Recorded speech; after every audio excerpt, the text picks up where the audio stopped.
All right, good evening, everyone. I will go ahead and call this regular City Council meeting of the Sebastian City Council to order. If you'd all rise for a moment of silence and remain standing for the Pledge of Allegiance, which this evening will be led by Councilmember Nunn.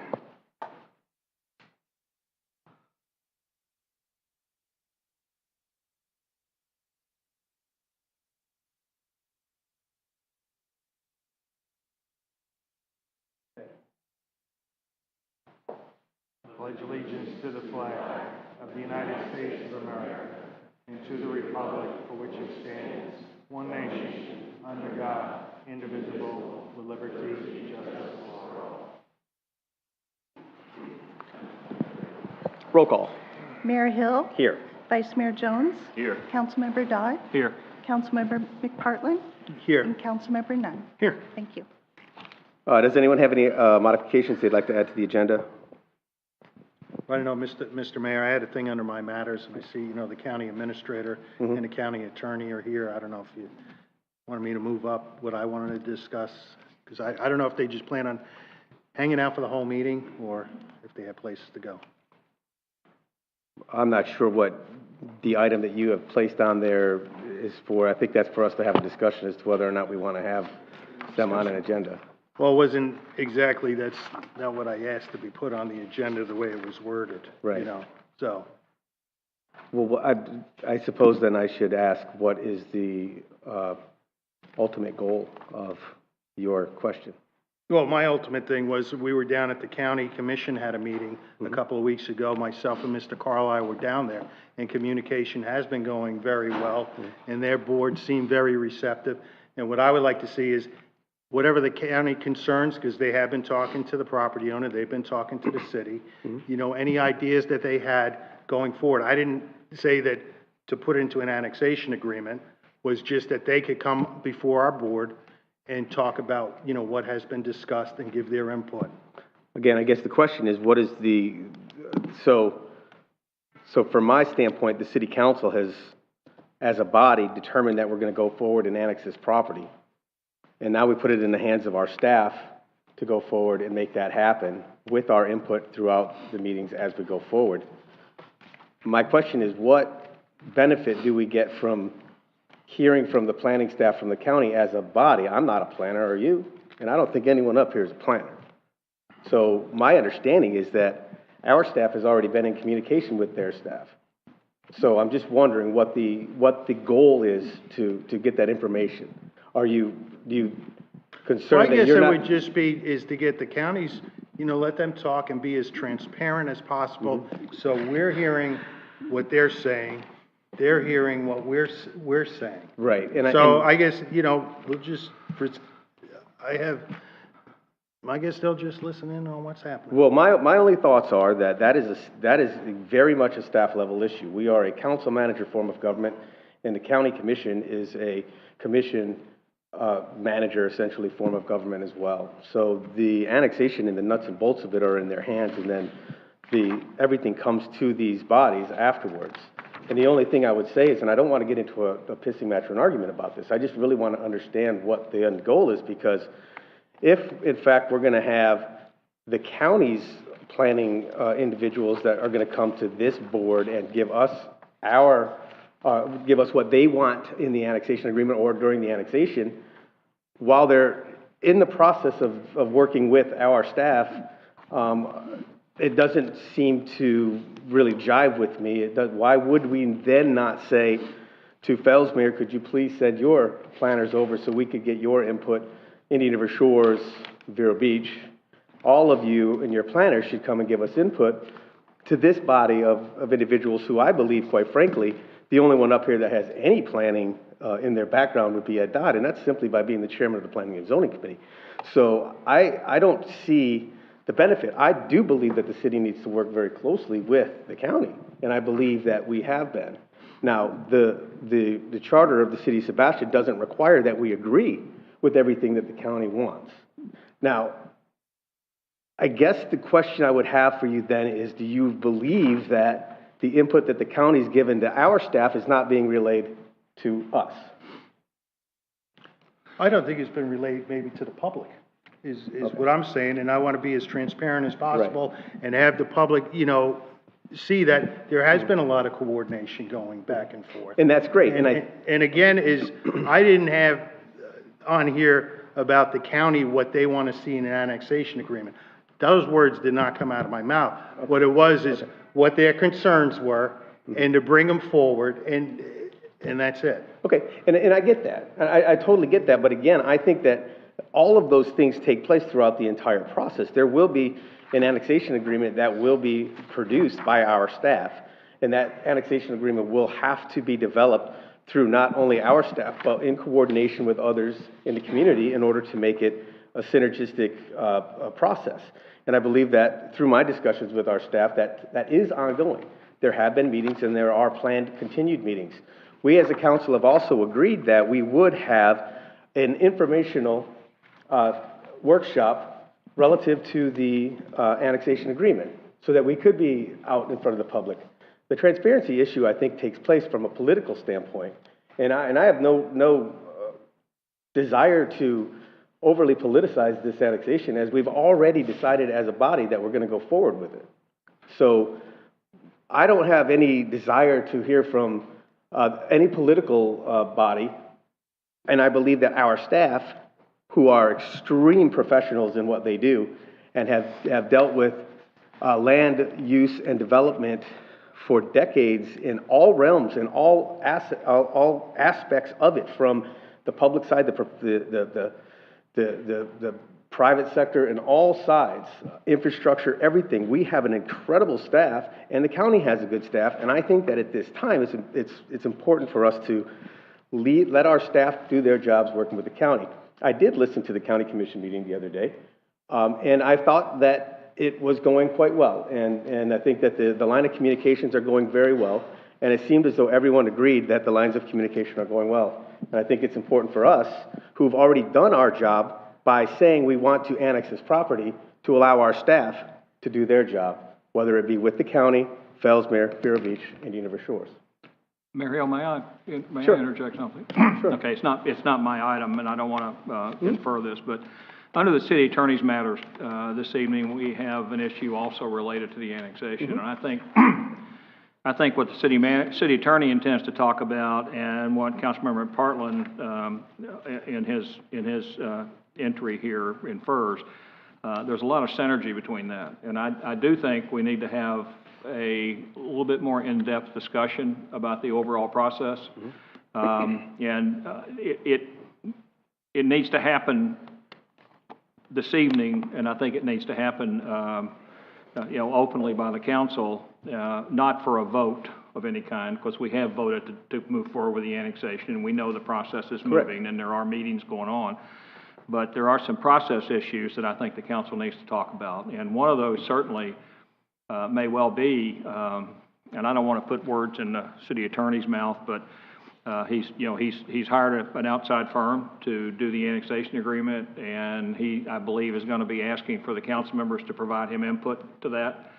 I would certainly like to see a document from the county commission through the administrator to Paul, and then transfer to the council members before I provide that input, and at least that would give me some level of comfort that I'm seeing the things. I watched that meeting also, and I've heard some good things. I've heard reports from some of the other meetings that have taken place. They apparently were more productive meetings than we've had in the past, and they're going very well. But I would like to see that a list maybe of items that they consider to be things of importance to them. Then I can personally make a decision as to whether I think any of those items should be on my list to the city attorney to consider with the staff, to consider in putting this annexation agreement together. I think personally that the first draft annexation agreement is a very important step that needs to be done before we do anything else. That we need to understand what's in that, and we do need to feel with that. So I would be in favor of having this conversation tonight, whether we do it under the city attorney's matters, under Councilmember McPartland's matters, or we make it another agenda item. Doesn't really matter to me, but I think we need to have that conversation. Well, I certainly have no problems having the discussion. Okay. I just find that it's inappropriate, I believe, to have county planning staff come before this board while the county planning staff and our planning staff are working Okay, I'm on not this asking behind for the them to scenes. come before us. I have no problems with No, discussions on I'm the. just asking, I think it would be highly appropriate for us to receive from the county a list of the things that they consider to be important, that they have concerns for, and then that is something that we as members can have as input to our process of putting something together for the city attorney, and something that the staff can have as they go through this process. So I think And that I don't was highly disagree with that, and I appropriate think that the city manager can go ahead and get in Yeah. touch with Yeah. Jason Brown and have that communication. But- And then that would, Yeah. I believe, the important thing would be that would go through our staff to us. Oh, I don't Because- disagree at all right, with that. okay, It goes okay. through our state, it goes from staff to staff, and then from our staff to us. Thank you. We have that, as we're putting together a list of things that we're providing Manny on, to provide the attorney that's gonna do the agreement. We can individually decide whether there's things on that list that we would like to see and that we would like to provide as an input to that. Right, and if- It's not the county telling us what to do, it's us deciding that they have a legitimate concern. And I have heard some legitimate concerns, and I think there's things that I would be more than willing to say we should include in that agreement. A lot of those were in the last agreement, they were just hard to find because it wasn't structured real well. You know, it was difficult to read it, so. Right, and I would that's personally, I think we should wait and do it under the city attorney's matters, and let's just do it there, and we can do a consensus discussion if we need to on that, but I think we do need to have that conversation this evening. Okay. Mr. Mayor, Yes. I do ask the question, if Councilmember McPartland has made a motion for this agenda modification, do we need to vote on whether to approve a modification or not? He hasn't made a motion. He has not made a He's motion, just opened okay. up discussion. I'm just I mean, if he being wants sure to, that we're then- covering Yeah, our- and if he our wants to make a bases. motion, Thank you. he's welcome to, but Yeah. there's been nothing. Okay? Nothing else? All right, thank you. At this time, we'll move on to proclamations, awards, and brief announcements. I have a proclamation this evening for Suicide Prevention Awareness Month. Mr. Sorton.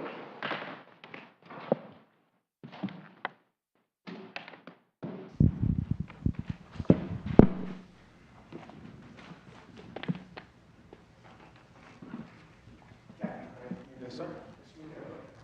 Walk all this way for me? Yeah, absolutely.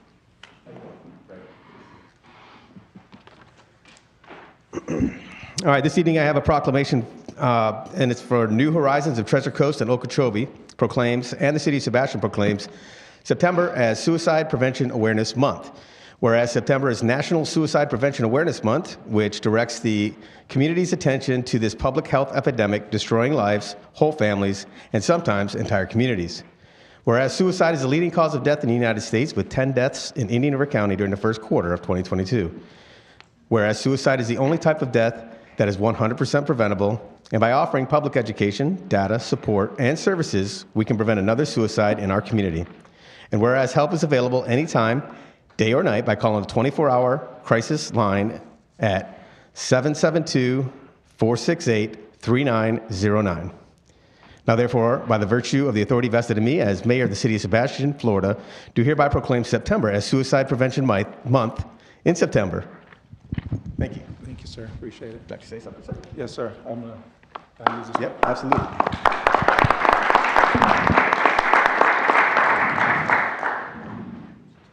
Again, my name is Milo Thornton, and I'm a board member with New Horizons. New Horizons is Treasure Coast in Okeechobee. For 64 years, New Horizons has provided mental health and addiction recovery services for our local residents on an as-needed basis. Today, New Horizons includes inpatient and outpatient care for about 15,000 adults and children beginning at the ages of 4 across the 4-county area, regardless of their ability to pay, and that's extremely important. Because, most folks that provide, institutions provide services, there are some fees attached to them, and we start seeing the patients will refuse to cooperate and get care because they don't have the ability to pay. The agency serves about 23,000 students, grades K through 12, and provides drug and alcohol prevention programs for anti-bullying curriculum. Suicide is the second leading cause of death in the United States on young people ages 10 to 34, and is one of the leading causes of deaths for all adults. And as the mayor said, it's 100% preventable. This proclamation sends a message to this community that people really care and help is available. So on behalf of my fellow board members at New Horizons, I would like to thank you for your duties and sending this message to the citizens of Sebastian that you guys care and you're here for them if they need services. So please continue to spread that message that New Horizons is available. We have a 24-hour mobile team that comes out 24 hours, 7 days a week to provide that care. So thank you very much for this proclamation, and may God bless each and every one of you. Thank you. Thank you, Captain.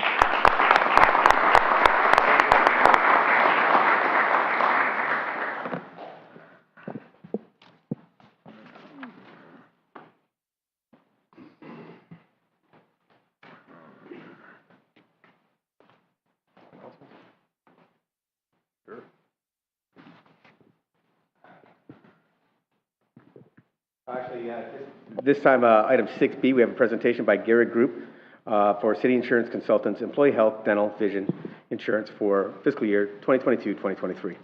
Sir. Thank you. Good evening, council members, mayor, vice mayor. I just have a brief presentation here to go through the renewal of the employee benefits for the city of Sebastian for the coming plan year. Some of the things we'll touch on is just a brief overview of the benefits program as it currently exists. I will update you on some things that are going on in the industry overall. We'll talk about the renewal process that we went through for the next plan year, and then we'll cover our recommendations at the end of the presentation and take any questions you might have. So your current benefits as they exist, currently your medical insurance is through Florida Blue.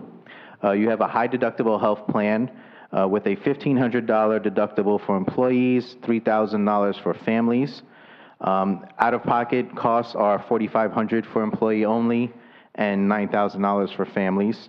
The city funds a health reimbursement account, which helps to offset some of the out-of-pocket costs associated with the high deductible health plan.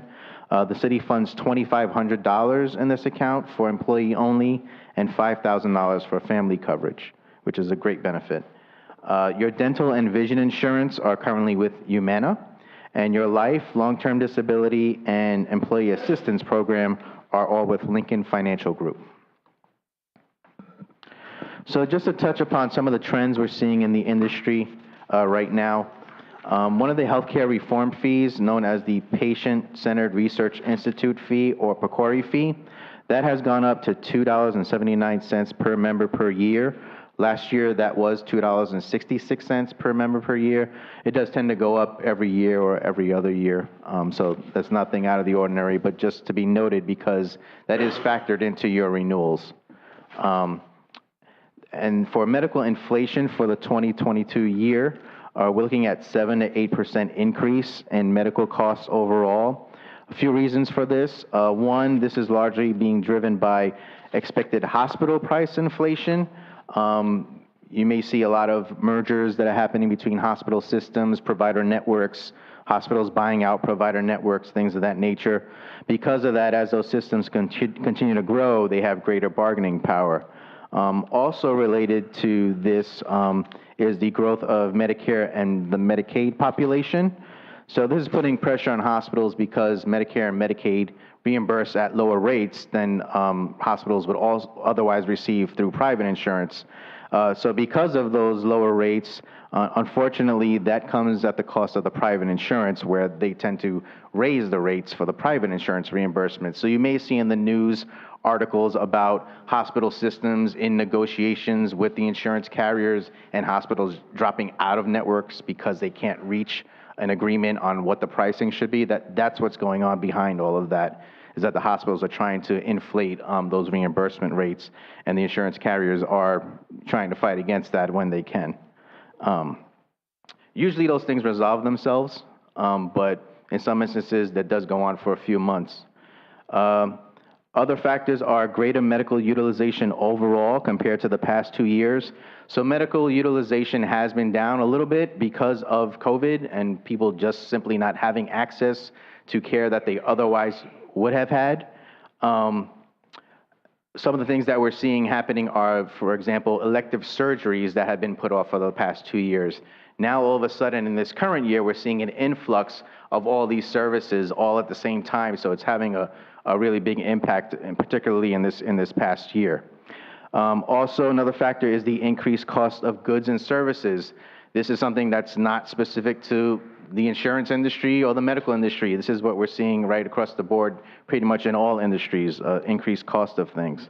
And then the high cost of specialty drugs has been a factor for at least the last decade and continues to be a factor and a challenge that we see throughout the industry. And you may see the government trying to do a few things to help alleviate that as well. On a positive note, because of things like COVID, consumers have shifted more towards telemedicine and urgent care centers versus ER visits.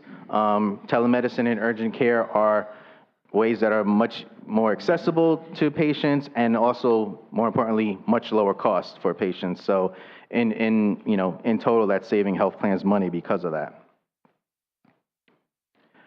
So as far as the city's renewal process for the coming plan year, with the medical insurance, Florida Blue initially proposed a 14% increase to the current rates.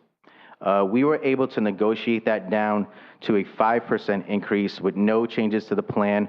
That 5% increase was contingent upon the city not bidding out the coverage, marketing the coverage to other carriers. Dental insurance was also up for renewal this year. Humana proposed no increase on both plans. You have 2 dental plans with no changes to the plan, so that was great to see that, no increase.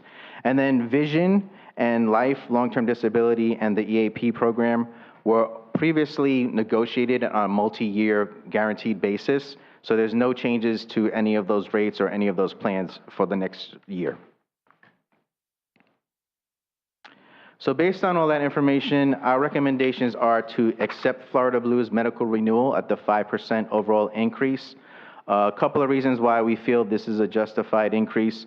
The city currently has some claimants with some ongoing chronic conditions, and changing carriers could cause a disruption in the ongoing treatment that those individuals are experiencing right now.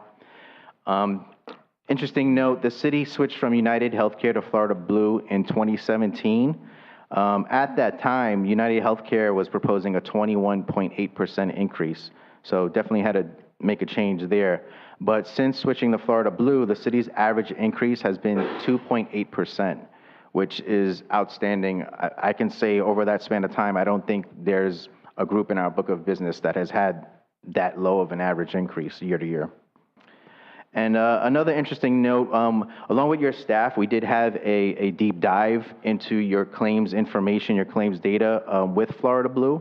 One of the things I found very interesting in there to see was that the city is averaging a network savings of 80%, which means that because of the strength of Florida Blue's network in this area, any services that are rendered under the plan are being discounted 80% from what the billed amount is, which is phenomenal.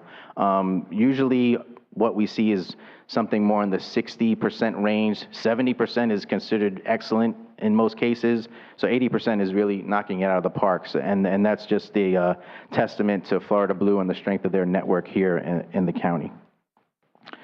We also obviously recommend that you accept Humana's dental renewal since that was no increase. Those rates will be guaranteed for a year, and continue with the previously approved rates for vision, life, long-term disability, and EAP lines of coverage through next year.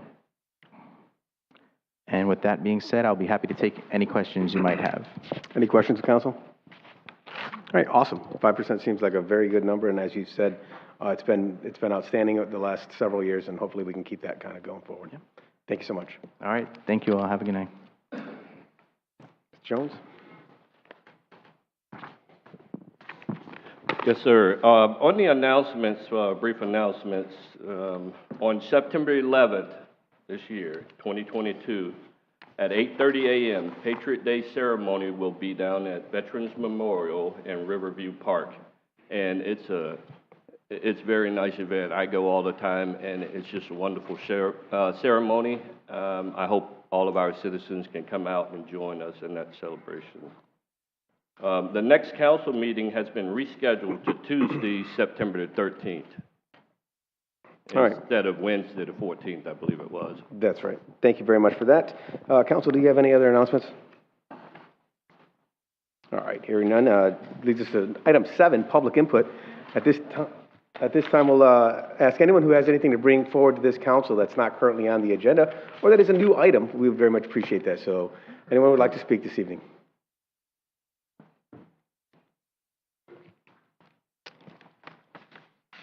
All right, seeing none, we'll move on to the consent agenda. Council, what's your pleasure on the consent Mr. agenda? Mayor, I'd like to pull item A and H. A and H. Mr. Mayor, I'd like to pull item E. E? Mr. Mayor, I move approval of items 8B, C, D, F, G, I, J, K, L. I'll second that. Roll call, please. Vice Mayor Jones, Yes. Councilmember Dodd, Yes. Councilmember McPartlin, Yes. Councilmember Nunn, Yes. and Mayor Hill. Yes. Motion carries. Mr. Dodd, item A. Okay, on page 10 of the agenda packet, which is page 3 of the minutes from the July 27 meeting, it says Councilmember McPartlin suggested that it says council administrator might come to do a presentation, and that should be county administrator might come to do a presentation instead of council administrator. So, given that, I'll move approval of item A pending that change. Second. All right, thank you. Roll call. All those in favor signify by saying aye. Aye. Aye. Opposed, same sign. Mr. Jones, item E. Item E, yes, on page 67, I just have a question for the city manager on that. Am I missing something? What happened to the current year from, actually from November 30th, 2021 to the current date? That year is missing in between? Yes, when the former airport manager was here with everything that was going on, that was overlooked. The charges were, the rent was raised to 3%, but the expiration of that contract extension was missed. So they were still in the building, and they got the rate increase, but the extension wasn't executed. Okay.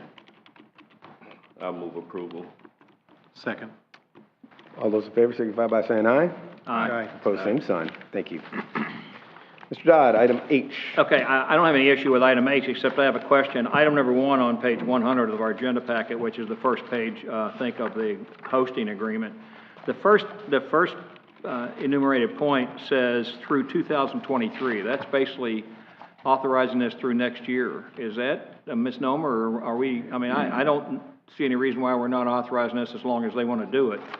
So, are we wanting to put a 23 drop dead date on this and have to redo it again in 23 for 24?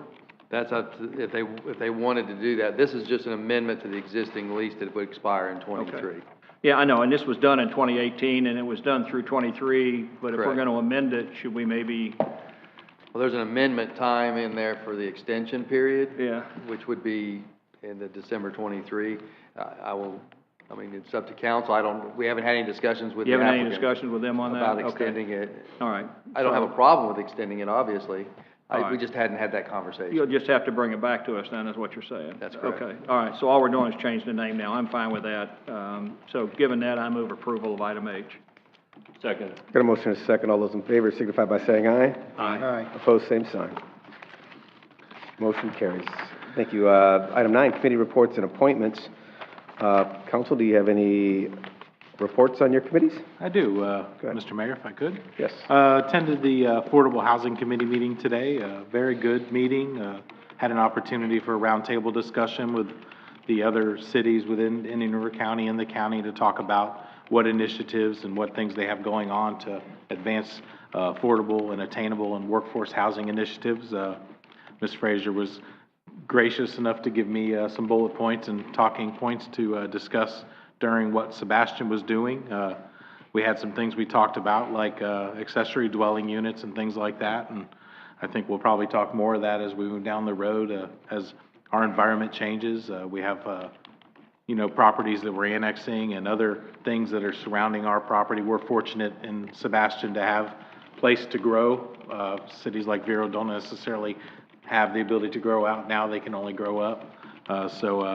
I look forward to having more discussions about more workforce housing ideas, and I know even the annexation, we've talked about that, and hopefully we can find ways of doing it. There's a lot of grants and other things out there. We'll remind everyone that the median income for a family of four in Indian River County is $65,000. Median income in Indian River County for a family of four is $65,000. Why is that number important? Because if you're interested in buying a house, you need emergency plumbing repairs, emergency roof repairs, things like that. The SHIP program will help you out with that. We'll give you grant money. We'll give you money to help pay for those things. So if you know somebody who's having plumbing issues, not that we have a significant amount of that within our county right now, and they're within those income limits, please tell them to talk to the SHIP program. If you have somebody trying to buy a house and, financially they're on that borderline, there are money available to help them with those things. Affordable housing program is wonderful. If you have any questions, please call me on it. Thank you. Thank you very much for that. Anything else from council? All right, hearing none, we'll move to item 10, public hearings. Council, item 10A is a quasi-judicial public hearing for resolution number R-22-16, and I will at this time, I don't know what I'm supposed to do. Open the public hearing and ask the city attorney to read the title. Yes, thank you, Mr. Mayor. This is a resolution of the City of Sebastian, Indian River County, Florida, approving the preliminary plat for a project known as Terra Estate, a three-lot residential subdivision consisting of 8.8 acres located on the west side of Laconia Street, south of Gladiola Avenue, and adjacent to the city's drainage right-of-way, providing for a conflict, herewith providing for scrivener's errors, and providing for an effective date. All right, thank you. At this time, council, I'll ask that anyone disclose any ex parte communication they may have had with the applicant. None. All right, seeing none. Madam Clerk, if you would swear in all those who will be giving testimony this evening. Okay, applicant. Okay, do you swear or affirm that the factual statements and the factual representation which you are about to give or present during this public hearing will be truthful and accurate? Yes. Thank you. Is the applicant here this evening? Yes, if you would come forward and give a presentation. Just let us know what you're trying to do out there. Thank you very much for having us tonight. My name is Wesley Mills with Mills Short & Associates, representing the applicant. Today, what our proposal is to subdivide the property that is currently just shy of 9 acres into 3 large lots, single-family residential lots. The owner of the property intends on subdividing into 3 lots, and himself, as well as a family member, plan on building residential houses there for them to live in. We are extending the road off Laconia, as well as a water line, and putting a fire hydrant, and providing water services to the lots. The sewer systems will be provided through septic tanks, and there will be a dry retention swale that will capture the runoff from the road, treat it, and then release it into the city's canal that's adjacent to our property.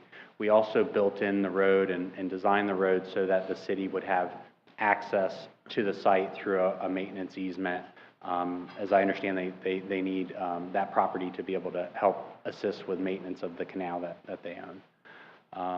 If there's anything else, I'd be happy to answer any other questions. All right, that's wonderful. I appreciate that. And stand by. We'll probably bring you back up. Okay.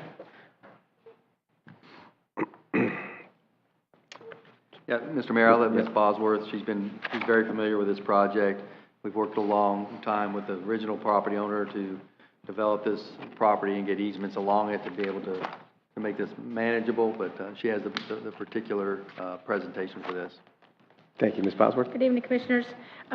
This is the application is for a preliminary plat for a 3-lot subdivision. This is the first step in a very small subdivision, but it's the preliminary plat. They will then subsequently come in with a subdivision construction application, again, very minor, and then you will see the final plat when that construction is done.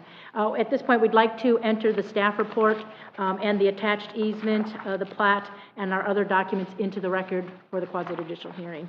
The staff report are the items that are actually in our code and comprehensive plan that a subdivision is required to meet. So as you can see, we go through that and let you know that everything has been provided so that we can verify to you that our land development code requirements have been met. And with that, I'd like to just go over a few items from this subdivision. And as Mr. Mills mentioned, and if you're familiar, I'll go back a little history. This was originally an 18-acre parcel.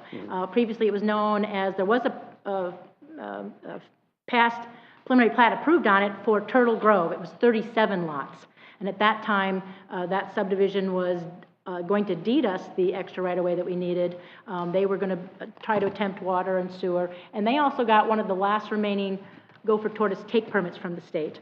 The project did not proceed. It was never built. There was a subsequent property owner that basically bought the property for investment purposes. They came to the city and wanted to divide the property just into 2 parcels.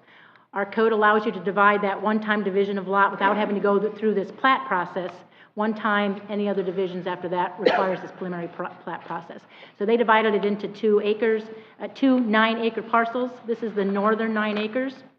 The city required that they have access through an easement that, as we provided you that document, but it is a 40-foot wide right-of-way easement that runs along Laconia Street. It has not been conveyed to the city. It is owned by the southern 9-acre parcel. They have rights to that easement, and their maintenance and all is described in that easement document that was attached to the plat for your review. With that, this is a 3-acre parcel. They will have they're proposing a private drive, Terra Estates Lane, that will come off of Laconia. Because it is in that area of one lane, one direction, it will be, residents do have to come from the south. They'll be heading north. It'll be a left in only and a left out only on that drive. And some of that street marking is on the preliminary plat. We'll definitely get all the signage, and the required striping will be shown more on the subdivision plans. I just wanted to go over the other matters that we had listed in our staff report. I did kind of touch on the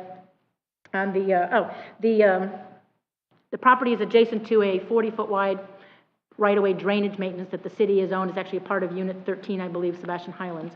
So as you'll see on Terra Lane, they are going to, the dedication on the final plat will note that the city can have access and use that private drive for access to that drainage ditch for maintenance, and also along parcel 3, which is the most western parcel, it also shows on the plat a 25-foot access easement for the city to access that drainage ditch. We'll see the required striping on the plat. There has been an environmental analysis. There are quite a few gopher tortoises noted in the initial environmental assessment. We will require, before any land clearing, an updated gopher tortoise.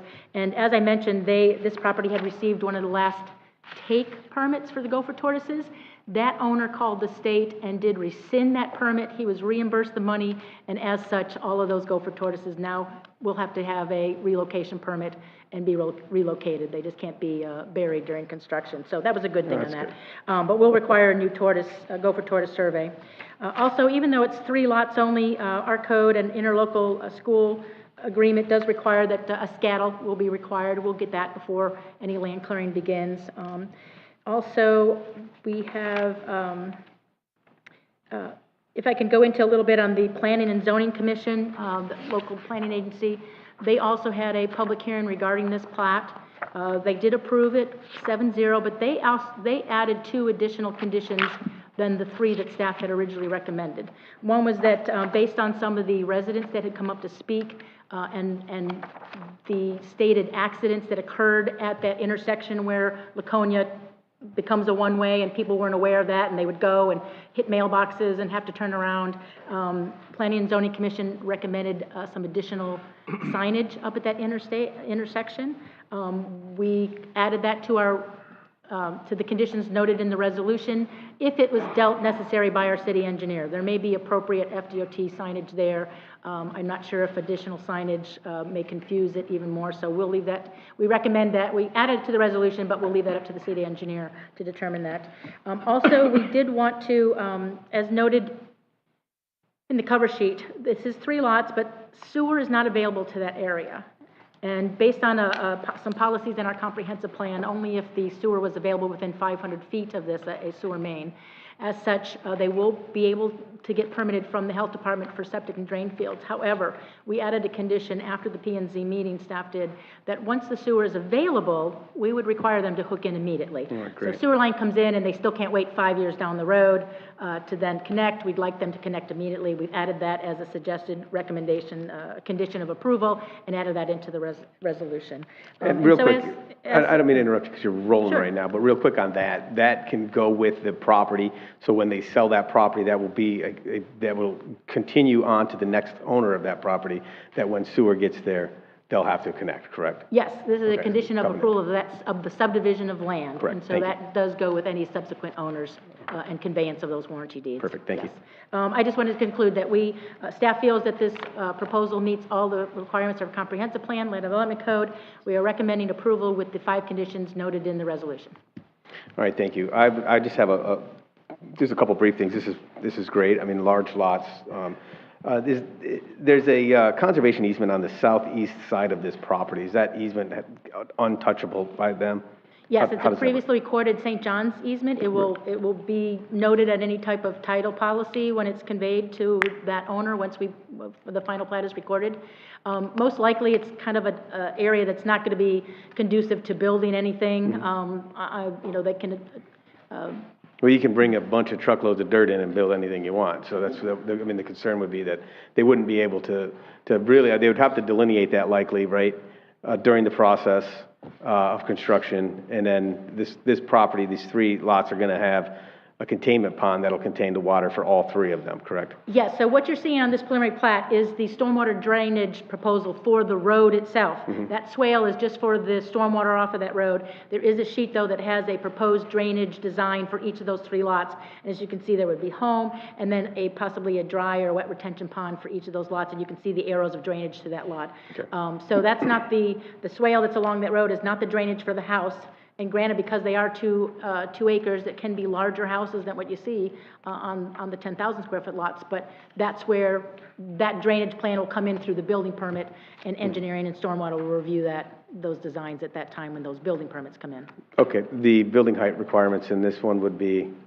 Building height? Yeah. It's still zoned RS10, so the same as the Highlands, 25 feet. Exactly. Okay, very good. Any other questions of staff or the applicant at this time? I have a question, Mr. Go ahead. Mayor. How far down the Laconia is the driveway going to be for where the Terra, where the entry is?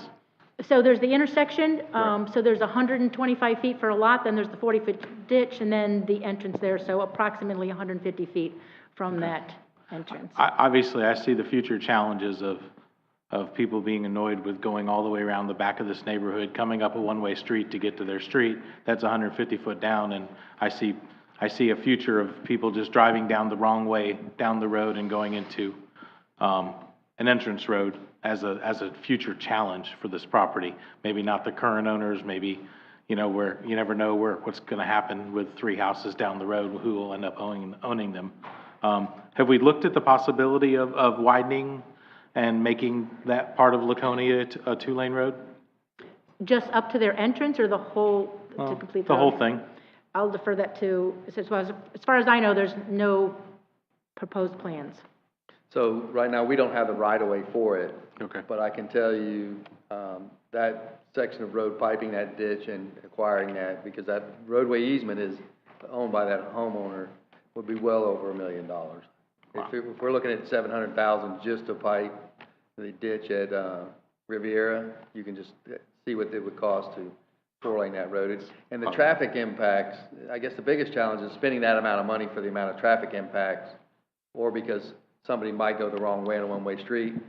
I can tell you that the residents there now that live one house in, probably been seen doing that. I know someone that used to live there that did that frequently. So with that, what you just said, are we going to have the rights to that side of the road if in the future we need to expand that, or is that something we're going to have to get at a future date? Well, it would depend on what happens south of there, and what the need is.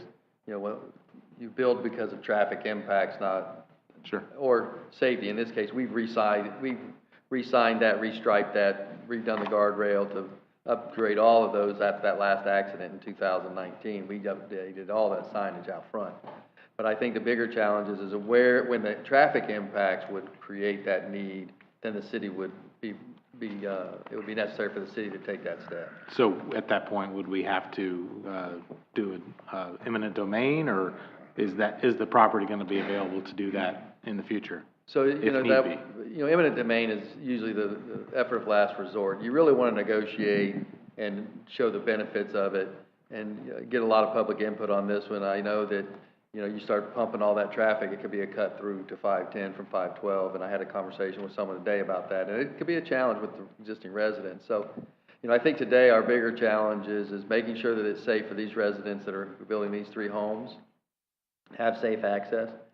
They can't sign for bad behavior because cars don't read signs. Correct.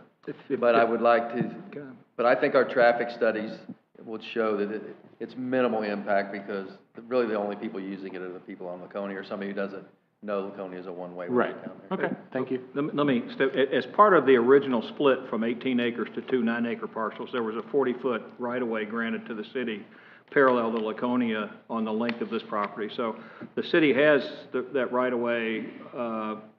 I should clarify, it's not dedicated to the city, Okay. but it is dedicated as an access right-of-way. It's an access right-of-way. It's not a So utility right-of-way, or It is an access right-of-way. it's an access And right-of-way, so yes. it's not like that there's nothing been done for that. It's, the other houses on Laconia would be the issue in trying to get that straightened out as far as expanding Laconia is concerned. The other thing, Mr. Nunn, is we'll look at when the subdivision construction drawings come in. It's easy to go the wrong way and still slip into that driveway when you just have striping on there, but there can be another design for that left in and left out, that's maybe some raised curbing, so that those vehicles can only go that one way. I don't know if that may be preferred. We'll work with the engineer when those subdivision plans come in. And I do want to be clear, I'm not trying to make it difficult for anybody. I'm just looking at possible future safety issues that might come with the situation. Thank you. Okay, I do have one comment. Your number 5, which is this connecting to the sewer line when it comes in, I have just a personal thing about as soon as possible. I'd like to say within 1 year of the sewer utility system is installed to make available to that, because I think 1 year is the state requirement for connecting once you have a lateral available to you. So instead of saying it, because as soon as possible can be defined many ways by many people. Oh, sure. So I'd like to, if it's okay to do that. That would be in your motion, and request Yes. that change in that resolution. Okay. All right. Mr. Mayor? Yes, go ahead. I just have a couple of questions. Maybe the applicant or Dory can answer this. How many feet south of Gladiola will that road be widened to 2 lanes versus 1 lane to go into that subdivision? You have the canal there, the drainage ditch when you go over So it. there's no widening of Laconia Street proposed. So how are they coming out? That road is not going to be widened for the subdivision? They have to go around to Concha to come up to the runway and head I'm south not and then go in. exiting. It's still going to be 1 lane in the area where they're exiting? Yep. And, the other concern is like, we have enough signs there already, so, and I realize it's not a great impact, but I don't know how many signs you can put up. Sometimes you put up too many signs, it becomes a distraction and people don't pay attention. So sometimes more signs is not the right thing to do. So I was just concerned about the area of there south of Gladiola, where it is, because there's a guardrail there around our drainage ditch. And that's going to be, the entrance is going to be just south of where that guardrail is, which is probably 60-plus feet south of our canal drainage ditch. Correct. Okay. So they're going to have to be coming from the south, Right. going north, left in, then to get out, they have to go north to get out.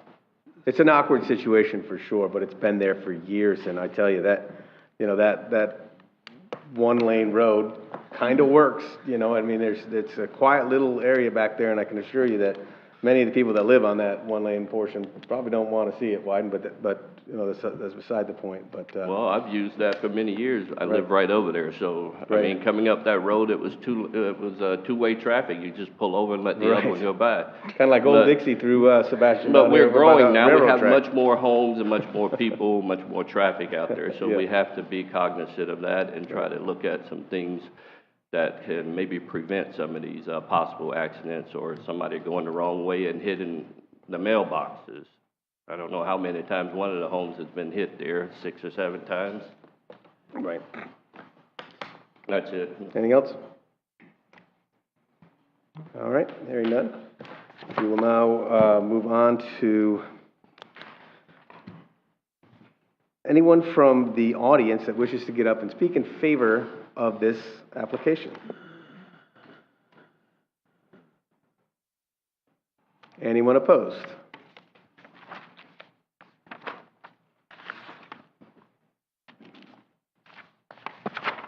If the applicant wishes to go ahead and make a summary or give it from some of the questions that you've heard, if you want to just go ahead and let us know what you're thinking on Well, this. thank you for this opportunity. Sure. Definitely understand that traffic is a concern. It is an awkward existing street. This isn't a development project in the sense that it's a home builder that's building 30 homes. This is literally a resident of the city of Sebastian who's subdividing so him and his son can have, a fee simple lot and build a house. So literally we're adding 2 extra houses, so I definitely understand the traffic concerns, but I don't think that they're going to be an issue in this case. Okay, cool. Any other questions? All right, thank you. All right, council, what's your pleasure?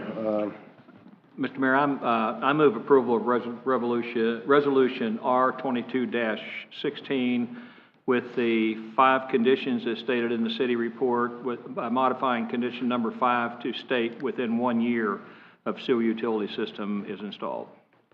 Second. I got a motion and a second by Councilmember McPartlin. Roll call, please. Councilmember Dodd? Yes. Councilmember McPartlin? Yes. Councilmember Nunn? Yes. Mayor Hill? Yes. And Vice Mayor Jones? Yes. Motion thank you. carries. Thank you. Item 11, unfinished business, a presentation of the recommended fiscal year 2022-2023 budget and capital plan.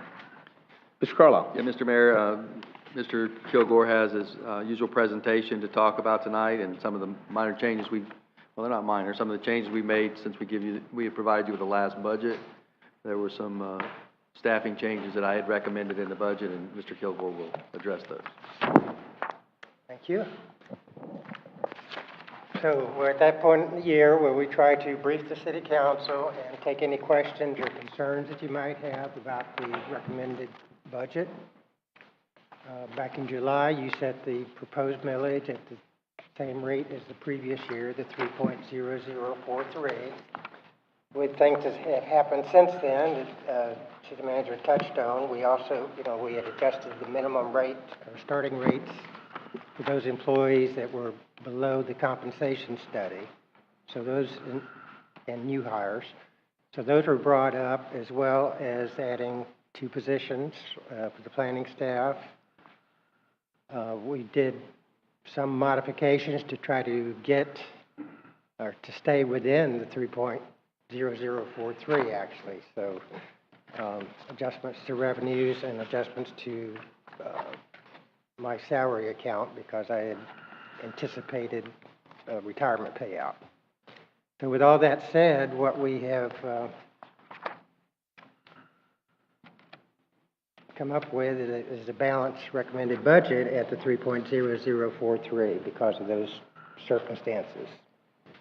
So I'm just going to touch briefly on all the funds of the city as well as the capital improvement program, kind of a reminder of the property values and millage rates, and give some last considerations, all in preparation for your public hearings that you'll be scheduled for in September. So to look at the overall expense categories now for the general fund, you've got an overall increase of 5.29%, most of that being with the changes to personnel cost. As you learned earlier, the health insurance is increasing 5%. We brought the minimum pays to the compensation study levels, minimum levels. We've added 8 full-time positions. We've offset 1 addition part-time position with a deletion. This is a list of the additions to personnel and the change in the part-time categories. The chief reason for the increase in the operating cost was mostly related to the new public works complex. At least these are initially anticipated to increase our level of spending, but there will be savings once we move out of the old complex, presumably. So there's some capital added, mostly for parks equipment out of the general fund.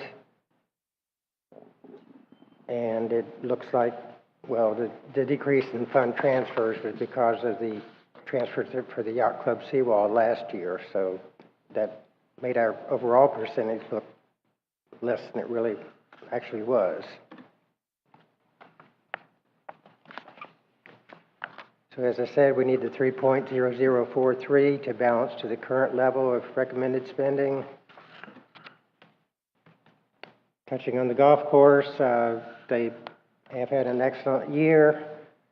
They're covering their expenses and their payment back to the building department and also contributing towards the loans that have been made by the general fund. We expect to have the carts for another year, but we will be ordering them probably in 2023 so that they can be delivered by 2024. Airport is doing well with its rental revenues, covering its operating costs and loan payments. Projects are getting done mostly through matching grants from the DST fund. It's got a couple of loans that are due to the DST fund. And those balances, they were basically set up initially to be almost interest only for the initial payments. So we're now just getting into where some of the principal amounts are being reduced by the amount paid annually. Building fund is doing fine. They are adding a planned examiner and permitting technician. One of their chief problems is finding qualified people to fill their positions. So we're trying to address that by making some options available there in terms of titles. They will be repaid from the golf course on those loans. Touch on the American Rescue Plan, even though it's not in the recommended budget, because basically we have received all that money in this year, and we've allocated all the money in this year. So there's no need to show that as far as future appropriations. Those projects are going to take some time to develop, and they'll just be carried forward to next year. Local option gas taxes are steadily increasing every year at about a 3% or between 3 and 4%. So we've projected a 3.5% increase in the future revenues. We are on hold as far as actually getting some of the road improvements done until we get the road assessment study. The good news is we will make the final payment on the bank notes outstanding from being repaid by the local gas taxes. So it will be made in this December. So that will be the end of any long-term debt that we have. We've eliminated the stormwater note issue that was last paid back in May, and now we're doing this final payment in December. So other than, which I'll touch on here shortly, but other than a couple of lease purchase arrangements, we have no long-term debt for the city, which I think is extraordinary. In DST, the collections are up this year. I'm not getting too optimistic that rate will increase, so I have reduced the future collection projections by an annual increase of 3%. It is our bread and butter as far as funding police vehicles, getting heavy roads equipment, and picking up some of the stormwater equipment and infrastructure, and of course matching the grants for the airport. CRA fund, business as usual, really. We've got a lot of programs that we are funding on an annual basis. There's a couple of plans on capital items, one being kiosk signs in next year, and Riverview, a riverfront event space out in 2025. Recreation Impact Fee Fund funds some future playground and park improvements. It includes the swing and bench park at the Harbor Lights site in this next year. Stormwater Utility Fund, we did add a part-time inspector position in the budget for next year. We cut out the two of the maintenance workers that were added last year, or in the current year. Basically what we did is we contracted out some of the services that they would have been performing, and we were able to benefit by that as far as having city staff. A couple of the smaller funds is the Law Enforcement Forfeiture Fund.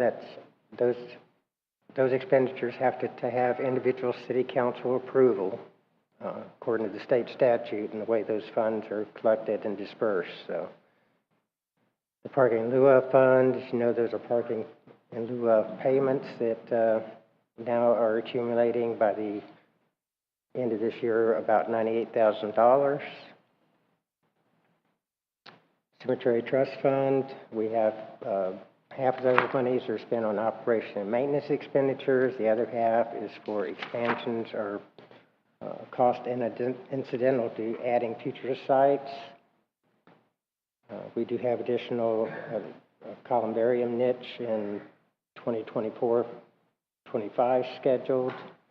And later on in the agenda, you see the first reading for a market rate adjustment on the cemetery fees. As I mentioned, debt service, we've got the two notes that are being paid off in this calendar year, and we've got the 60-month lease purchase agreements for some software and the camera system for the police department. Capital Improvement Program, $55 million over the next 6 years. In next year, it'll be $20.2 million, of which 14.2 would be received from grants. About 70% of those dollars from grant revenues is good leveraging of our funds. So that's to be happy about as well. I had shown you this schedule back in July when we presented the recommendations for the proposed millages. You can see that since we balanced the budget with the 2.8658 millage back at that point, at the 3.0043 millage rate, that adds $242,000 to our revenue stream to allow us to cover those changes that have been made since that time. I presented this as well. We had a very high year of tax roll additions. I've shown this as well. You can see that with keeping the same millage as last year, for a homesteaded property, they are capped at a 3% increase, but that 3% increase is on their assessed value. So they will get slightly more than a 3% increase in their tax bill because of the math of being computed after the exemptions. So they run just slightly over 3%. All other properties, if they were increased by 10% on their assessed value, would have no more than a 10% increase. If they weren't assessed 10% or more, then they wouldn't pay quite as big a percentage increase. This chart I presented before showing the millage history, that we've set the millage at at or below rollback for 11 years of the last 16 years. So that's almost 70% of the time that we've held the line on the amount of property taxes. So to wrap it up, just a reminder, the labor agreements are not finalized as yet.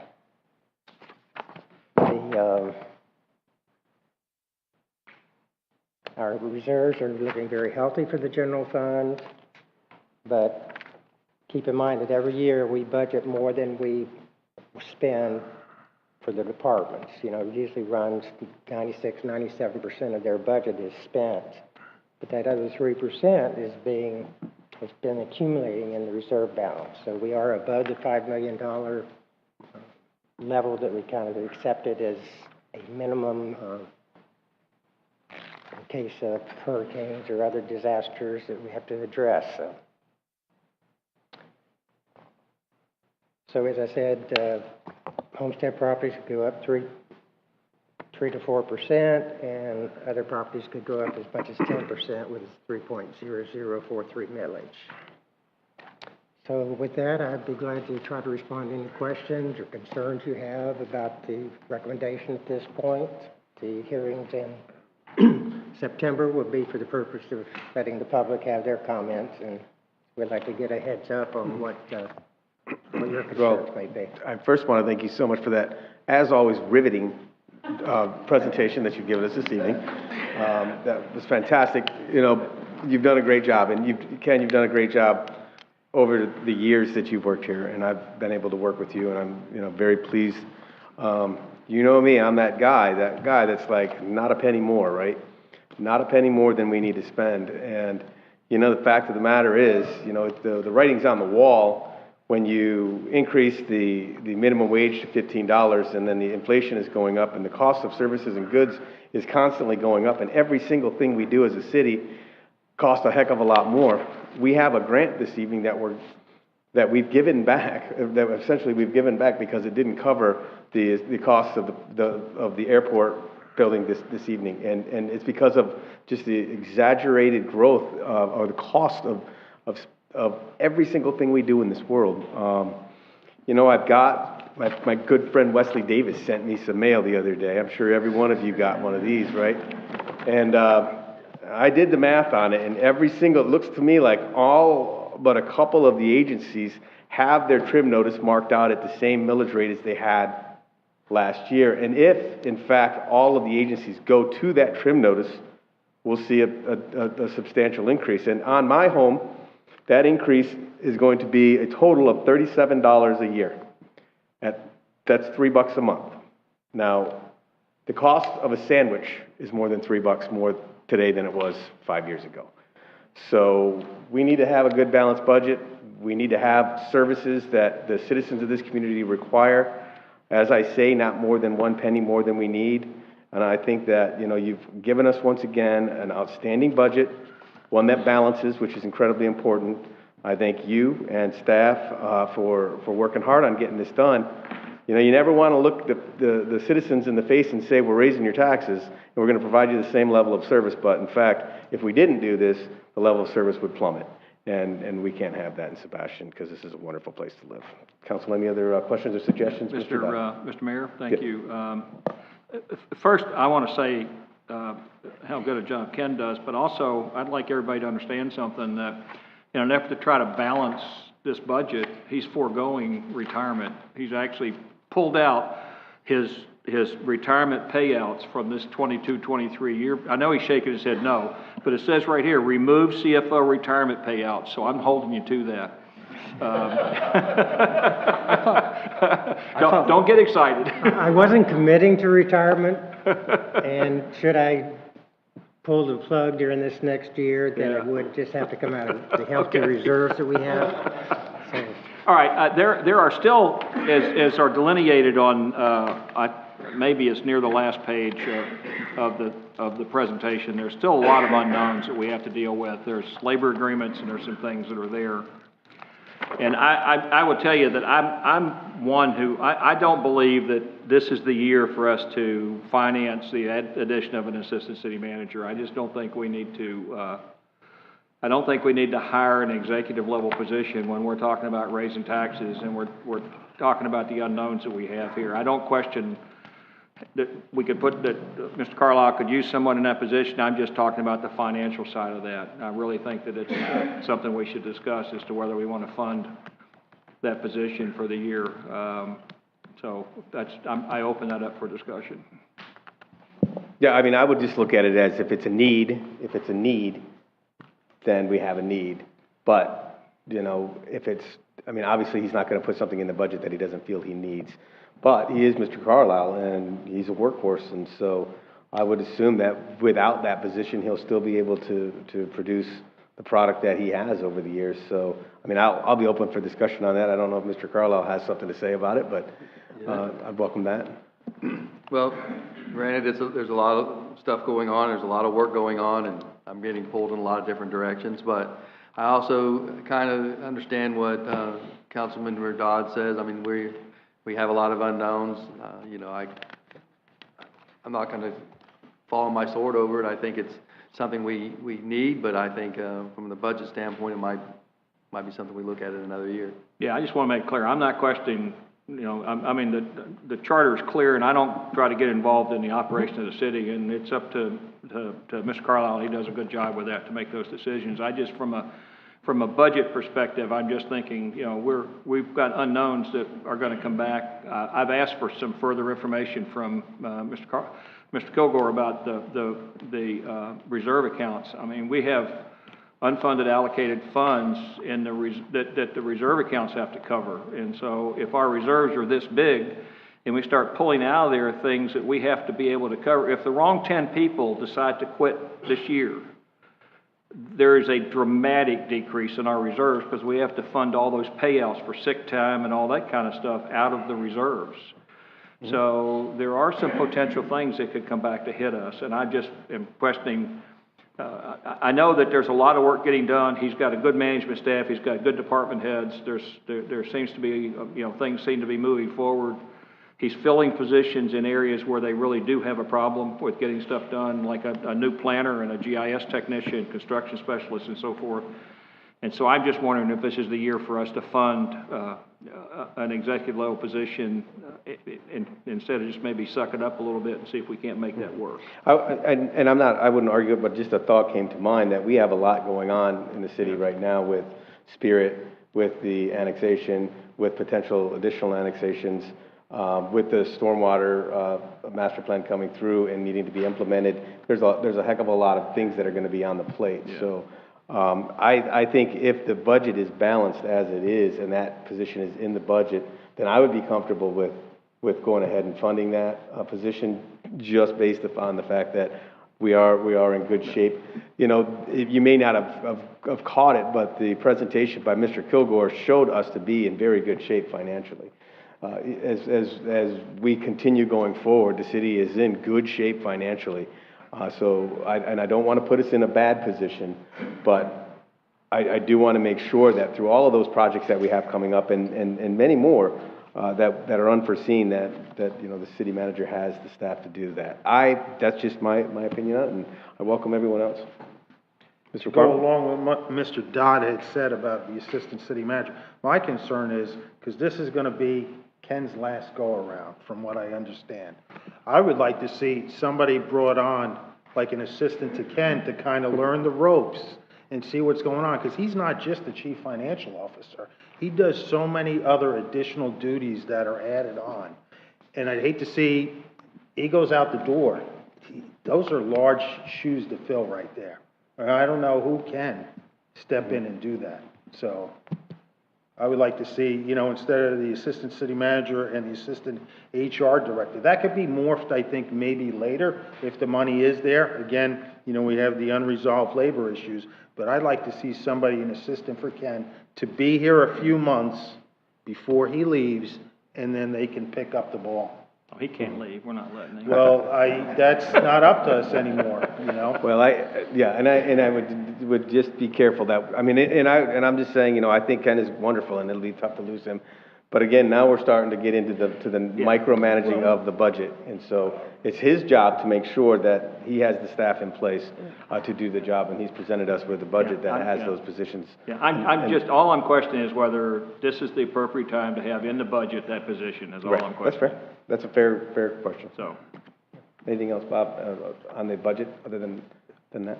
Well, I had a couple other items that were in the budget, just some questions. can we finalize this one maybe and get a consensus? Oh, sure. We'll go on this one. I'd like to have a Yeah, consensus on Share this. what's your thoughts on that?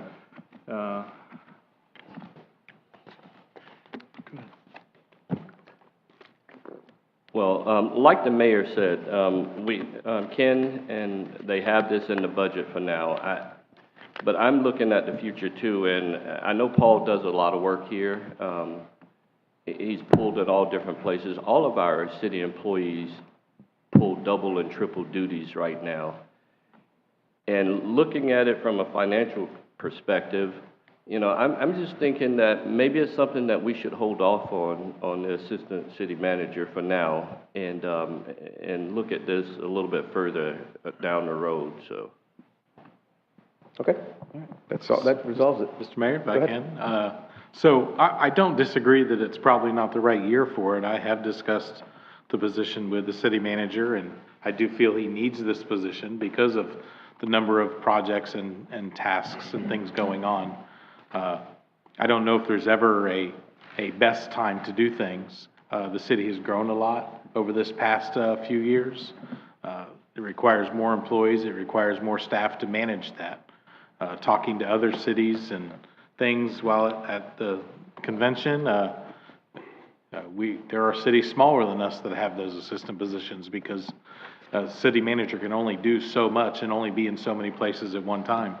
It sounds like the consensus is going to put this off a year. I don't know if it's necessarily the best thing to do because I think he needs it, but I guess I can't argue with the consensus on that. That's right, you can. Buckle up. Anything else, Mr. McCardle? Oh, we finished that portion? Yes, we have. I was just looking in about the need for a concrete truck. $376,000 for a concrete truck. I mean, is this concrete truck gonna be going out every day? Is this a need or a want? I mean. Mr. Carlisle. So, right now, if you order concrete from the plant, it's 2.5 months. This truck makes the concrete in itself, so we can go and pour these driveways back for all these projects that we do. So these people's driveways and sidewalks and these trip hazards aren't sitting for months at a time waiting to get concrete. Concrete has gone up from $90 a cubic yard to over $220 a cubic yard, if you can get it. And then they limit you on what you can get. So our projects are being hindered, and it is a safety thing when we have these trip hazards. What we're having a challenge with this concrete truck is getting a chassis, which is part of that fee. So, it was something that I asked Karen to put in because we can't get concrete. You just can't get it. And you'll be able to get concrete if you have a truck? I can get the materials and I can mix it the truck mixes it on, and it mixes only the yardage that you need. Okay. So you put the Portland in it, you put the rock in it, you put the water in it, you drive it out to the site, and it mixes, and you pour it, and then you only pour what you need. It only mixes what you need. So, I mean, how often is this truck gonna work? 4 days a week? It's gonna be out doing these projects? I mean, don't we have regular cement mixers in the city that can handle some of these jobs? I mean, we need a truck is gonna be utilized, I mean, that often? Oh, yeah. I mean, right now we're using bag concrete when we can. That's 3 times the cost of the truck mix concrete.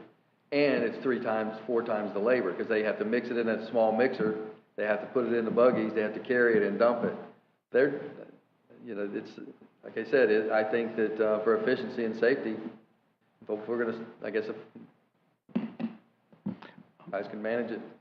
Okay.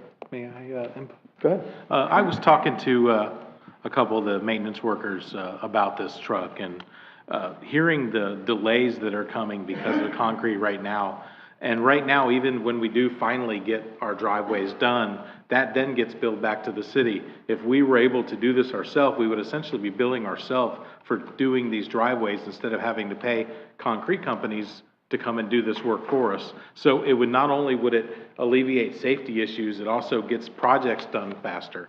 If anybody isn't aware, sitting up here, we have a huge road project going on that we still have 2/3 or better of the city that needs to be done. And a lot of those road projects require concrete. And over the next 3 to 4 years, this truck is gonna be super, super busy. I think we're gonna well pay for this truck, over the next couple of years. I think it's a good thing from the discussions I've had about it. So I would recommend not messing with it. It sounds like a big chunk of money, but if you look at the larger picture of what it's gonna be doing over the next 2 to 4 years, it's gonna be very busy, and it's gonna save the city money in the long run. And if I may, Mayor, this is Go ahead. DST funding, not general fund tax dollars. So it's coming out of sales tax dollars, not out of ad valorem. It's tax money, right? It sure is. Okay. And then I guess the other item I looked at is the police armor vehicle. I mean, is that $310,000? So the one we have now spends more time at the shop getting worked on and leaking, and we've just used them in the last few months to go on these raids where we have these people locked in their houses with guns, and it's provide a safe transport for our officers to do these raids. And again, this is DST funding, but it is tax dollars. And so when they go and they barricade in front of a house, they can't carry officers in that Humvee that half the time isn't ready to go. And I've seen the vehicle, and I think it provides a great opportunity for our officers to be safe and to be able to respond to these. And this world's not getting any safer. People aren't getting any less. They're getting crazier by the day, and we're seeing more and more of these things. You know, you have something happen at one of these residents where you have a barricaded suspect. You need to be able to address that. Any other thoughts on that? No. I mean, I'm not really all that comfortable speaking about the needs of each department individually relative to vehicles or any of those. I understand their high costs, for, you know, a cement truck, and I went over this one time we did a street vacuum or something one time, and I guess they were all like, what do we need a street vacuum for? But, you know, that's the city manager's job, in my opinion. So I get where you're coming from, Mr. McFarland, on that. If we decided to nix both of those vehicles and not purchase them, that wouldn't change the budget, that wouldn't change the millage rate. Just my thoughts. You guys are welcome to talk about the pencils purchases or the staplers or the vehicles that are needed, and that's all fine. You have every right to have that discussion. I just don't think that's appropriate, because I think that we have a city manager whose job it is to manage the day-to-day operations of the city. And I think that's a day-to-day management from a city manager standpoint. So. I mean, if you're saying a concrete mixer is gonna be out there doing it every day, and it's not gonna sit there. Now, don't we have the pothole truck? We do, and it's out there. And no piece of equipment the city owns is out every day. We have front-end loaders that provide a certain service, but they may not go out every day. It's a needed piece of equipment to complete a project. They may pour concrete 3 or 4 days in a row and then do grade work around it. There is no piece of equipment that goes out every single day. We spend $400,000 for a front-end loader or a backhoe. It may not get used for 2 or 3 days, but it's not that it's not being used every day, it's what's needed to make the projects move forward. I'm more than happy to let the projects continue the way they are. I'm just trying to get these driveways fixed for these residents. Where we do these road projects, we go in and cut out the driveway and replace the pipe, and then it sits for 3 months waiting for concrete to come in and report the driveway. That's, you know, I'm looking for efficiencies, not just dollars. And efficiency is dollars. But the advice of council will follow. You're gonna have, I don't know how many driveway culverts that we've replaced in the street work we've done in the last year and a half, but hopefully, we're gonna do some street work this year, and as part of that street work, we're gonna repair the swales, and we're gonna repair driveway culverts as we need to. So I see the concrete truck, it will allow the city to actually do some of the work that we've been contracting out to do. maybe. And so, it'll help in that regard as we go forward. So I don't really want to get involved in that. The police vehicle, if they use it once and it saves one officer from being shot, it's worth $300,000. It's that simple. So, I think that's basically the truth, that it's that simple, so. You know, I have, if I may, our police officers, they're the subject matter experts. They train on this, they go through all this training. Yeah. And they're up on the latest, and I don't wanna know. Yeah. The tactics that they need. And I don't believe the chief of police would come to me and request his vehicle if their training and the programs they go to didn't think it was a needed tool for them to provide the safety for our citizens. Yeah, well, to me, it's even simpler than that. Like I said, if Yes. you use it one time in the next 2 years and it saves one officer from being injured in the line of duty, it's worth the money we spend on it, so. Ms. Jones? I have nothing. I suppose we should just move forward, if we have a consensus, and just move on to the next item.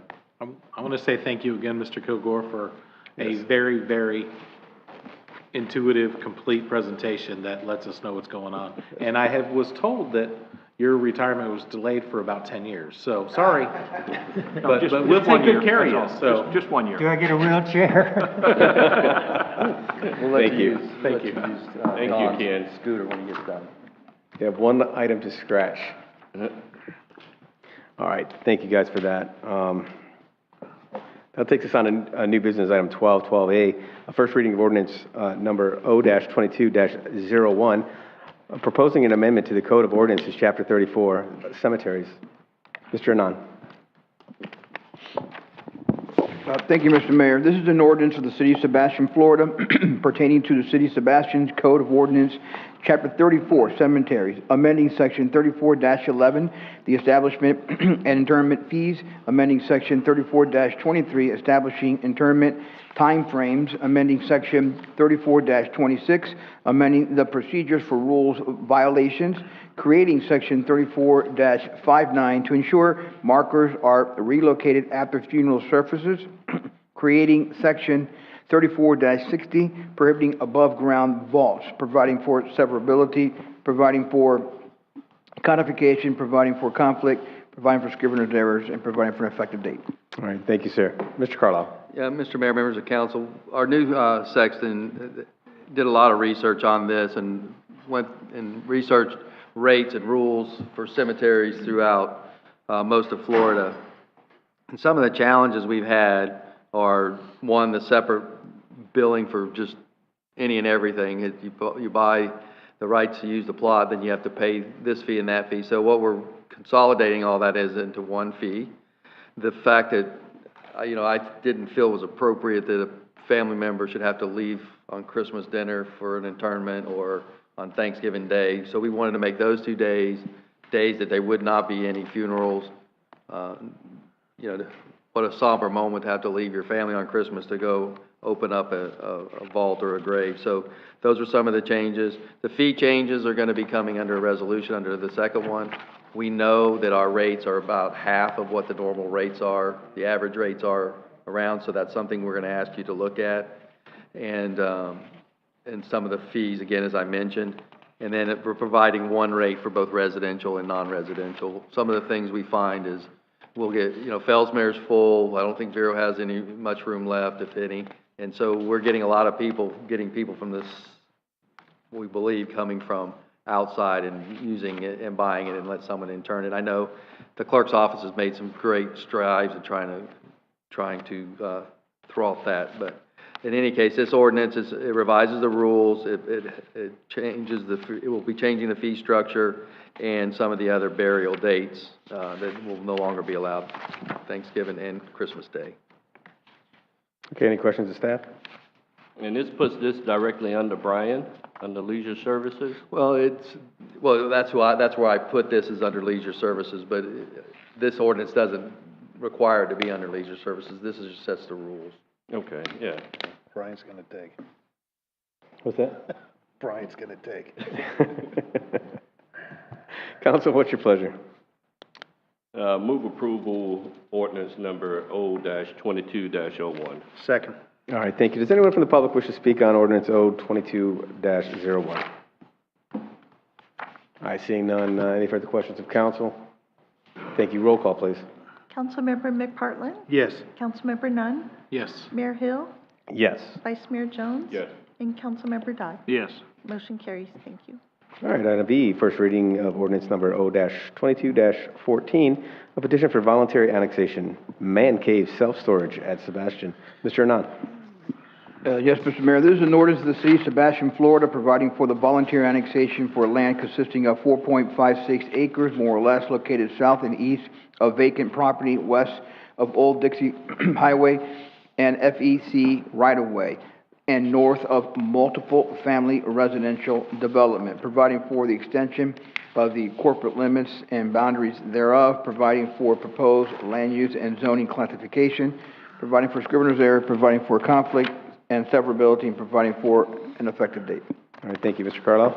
Yeah, Mayor, members of council, this is the first reading of this ordinance to get direction from city council if they want to move forward with annexing this property. It lies on Old Dixie Highway, basically just north of the Spirit of Sebastian project. And so we'd ask you to approve this annexation. It'll go through several processes, including the planning and zoning. It will have to go, it'll come back to you. And Ms. Frazier's here to answer any particular questions.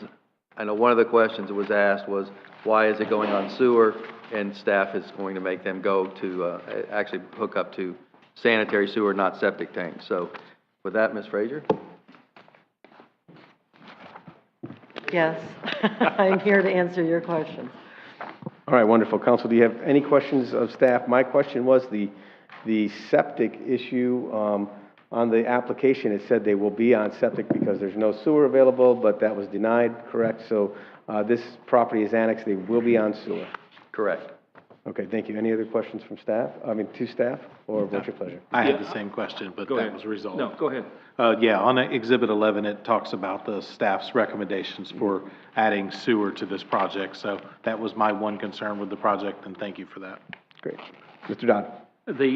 Yeah, on Exhibit 11, I think also, it shows kind of a conceptual layout of self-storage, interior and so forth. That's really not that's not a conceptual site plan for this thing. That's just kind of a whimsical thing that was done. Is that? That's correct, sir. It is a conceptual plan, but if you look again at the bottom of Exhibit 11, you'll see that it states the City of Sebastian's development notes. Those were notes that we passed back to the applicant indicating that once they come in with a development plan, it will be considered we have a conditional use for storage in that zoning. Okay. And they would have to meet those setbacks. They would also have to do a tree survey and a natural resource assessment, and that sewer and water was in fact available up Old Dixie Highway, and they would have to connect. So just for their presentation, I believe they gave you this conceptual plan, but that is all that it is. It is not an approval of a plan. Right. I believe they just wanted to show you and all of us what they were conceptualizing. Because there's a lot of gopher tortoises on there too, and they need to be mitigated correctly, and yeah, so, okay. This is just a request for, should we move forward? I apologize, because I couldn't even get my old eyes capable of reading those notes on the bottom of this, so. Right. Even with a magnifying glass, I had a hard time getting those things out there, so. I apologize. So as long as everybody understands, we're not authorizing a piece of property to annex to be on septic tanks, which I think is very important, because I've heard that. That's correct. And this is another piece of property on Old Dixie Highway that is consistent with being in the city. It's a small 4-acre piece that's consistent with being in the city, so.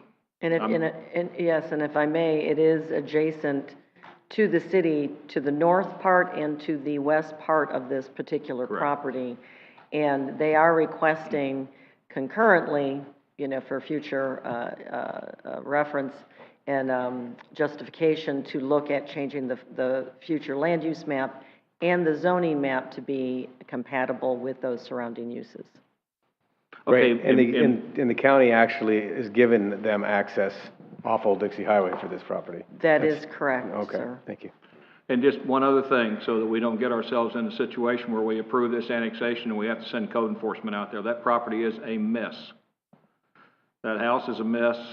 There's stuff all over the place, and I think the applicant needs to know that when it's annexed, we're gonna expect it to be cleaned up. It'd be in Sebastian. I drove by there today again, and it is, I mean, there's trash piled up everywhere. And so I would expect that at least as part of getting annexed into the city, he might clean that up a little bit. Council, what's your pleasure on first reading of ordinance number O-2214? I'd like to make a recommendation to approve ordinance O-22-14. Second. Got a motion and a second. Anyone from the public wish to speak on this annexation? Yes, sir. Good evening, Mayor Hill, council members. Robert Votoff, 582 Breakwater Terrace, a new resident here in Sebastian, Florida. So my first chance to come and speak in front of you. I'm also the co-manager of Spirit of Sebastian project here in Sebastian. And we just had a couple of the concerns, and obviously you have all pointed out the same concerns that we had when we read the ordinance and looked at the paperwork. We have concerns that there's asbestos in that house and that we would want to make sure that that kind of thing would be properly taken care of. And of course, the gopher tortoises. We also have some questions on at what point in time does that ingress and egress off of Old Dixie become, it's a one lane road right where they're at. What kind of, input is the city of Sebastian going to have in making sure that that road is improved to the point where it can be to handle the traffic? The proposal does decrease the traffic from its RM6 zoning that it currently is with the county. But what it does is it increases the type and the heavy vehicles that are going through there. So with our construction entrance there and what we've had to go through with the county and with the city and all of our approvals, it needs to take into some consideration, I feel, that movement of heavier vehicles, moving trucks and those kinds of things coming in and out of that property, going down the same highway that we have people going down for our construction. And I just think that it should be fair with the county that something be brought in this process to make sure that everybody is treated fairly in that reconstruction of that road and making sure that everybody can use it who needs to. We are absolutely in favor of the annexation. We don't have any problem with that with our neighbors. We also wanted to remind you that we also have the section there at our north entrance that abuts this that was set aside in our preliminary plat to have RV boat storage facilities there as well. And so we've got that sort of helps to keep that kind of traffic internal with our subdivision. The sewer was taken in there.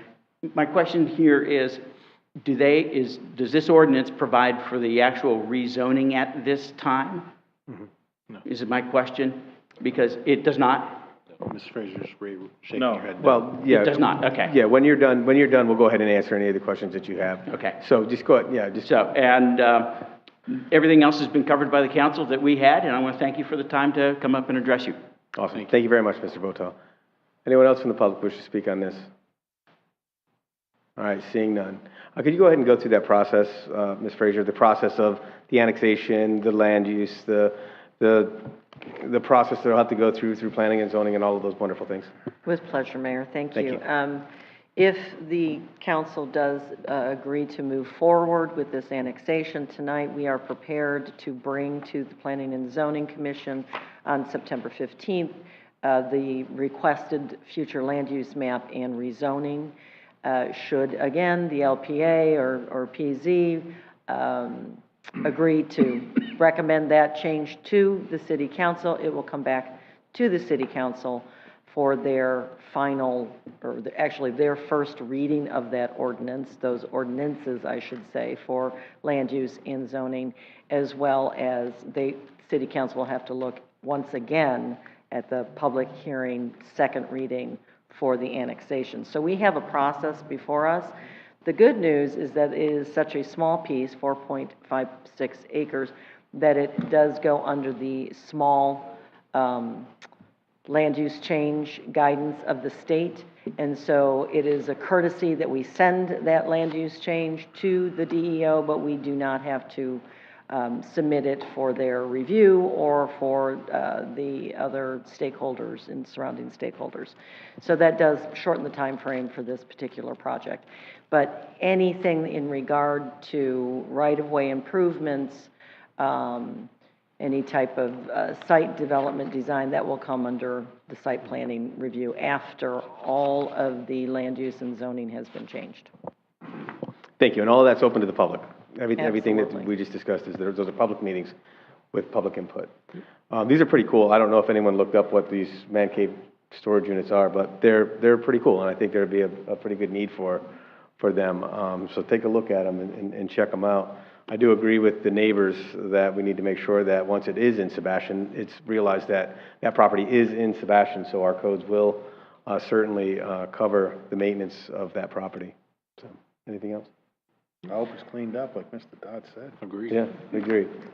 All right, hearing nothing further, roll call, please. Councilmember Nunn, Yes.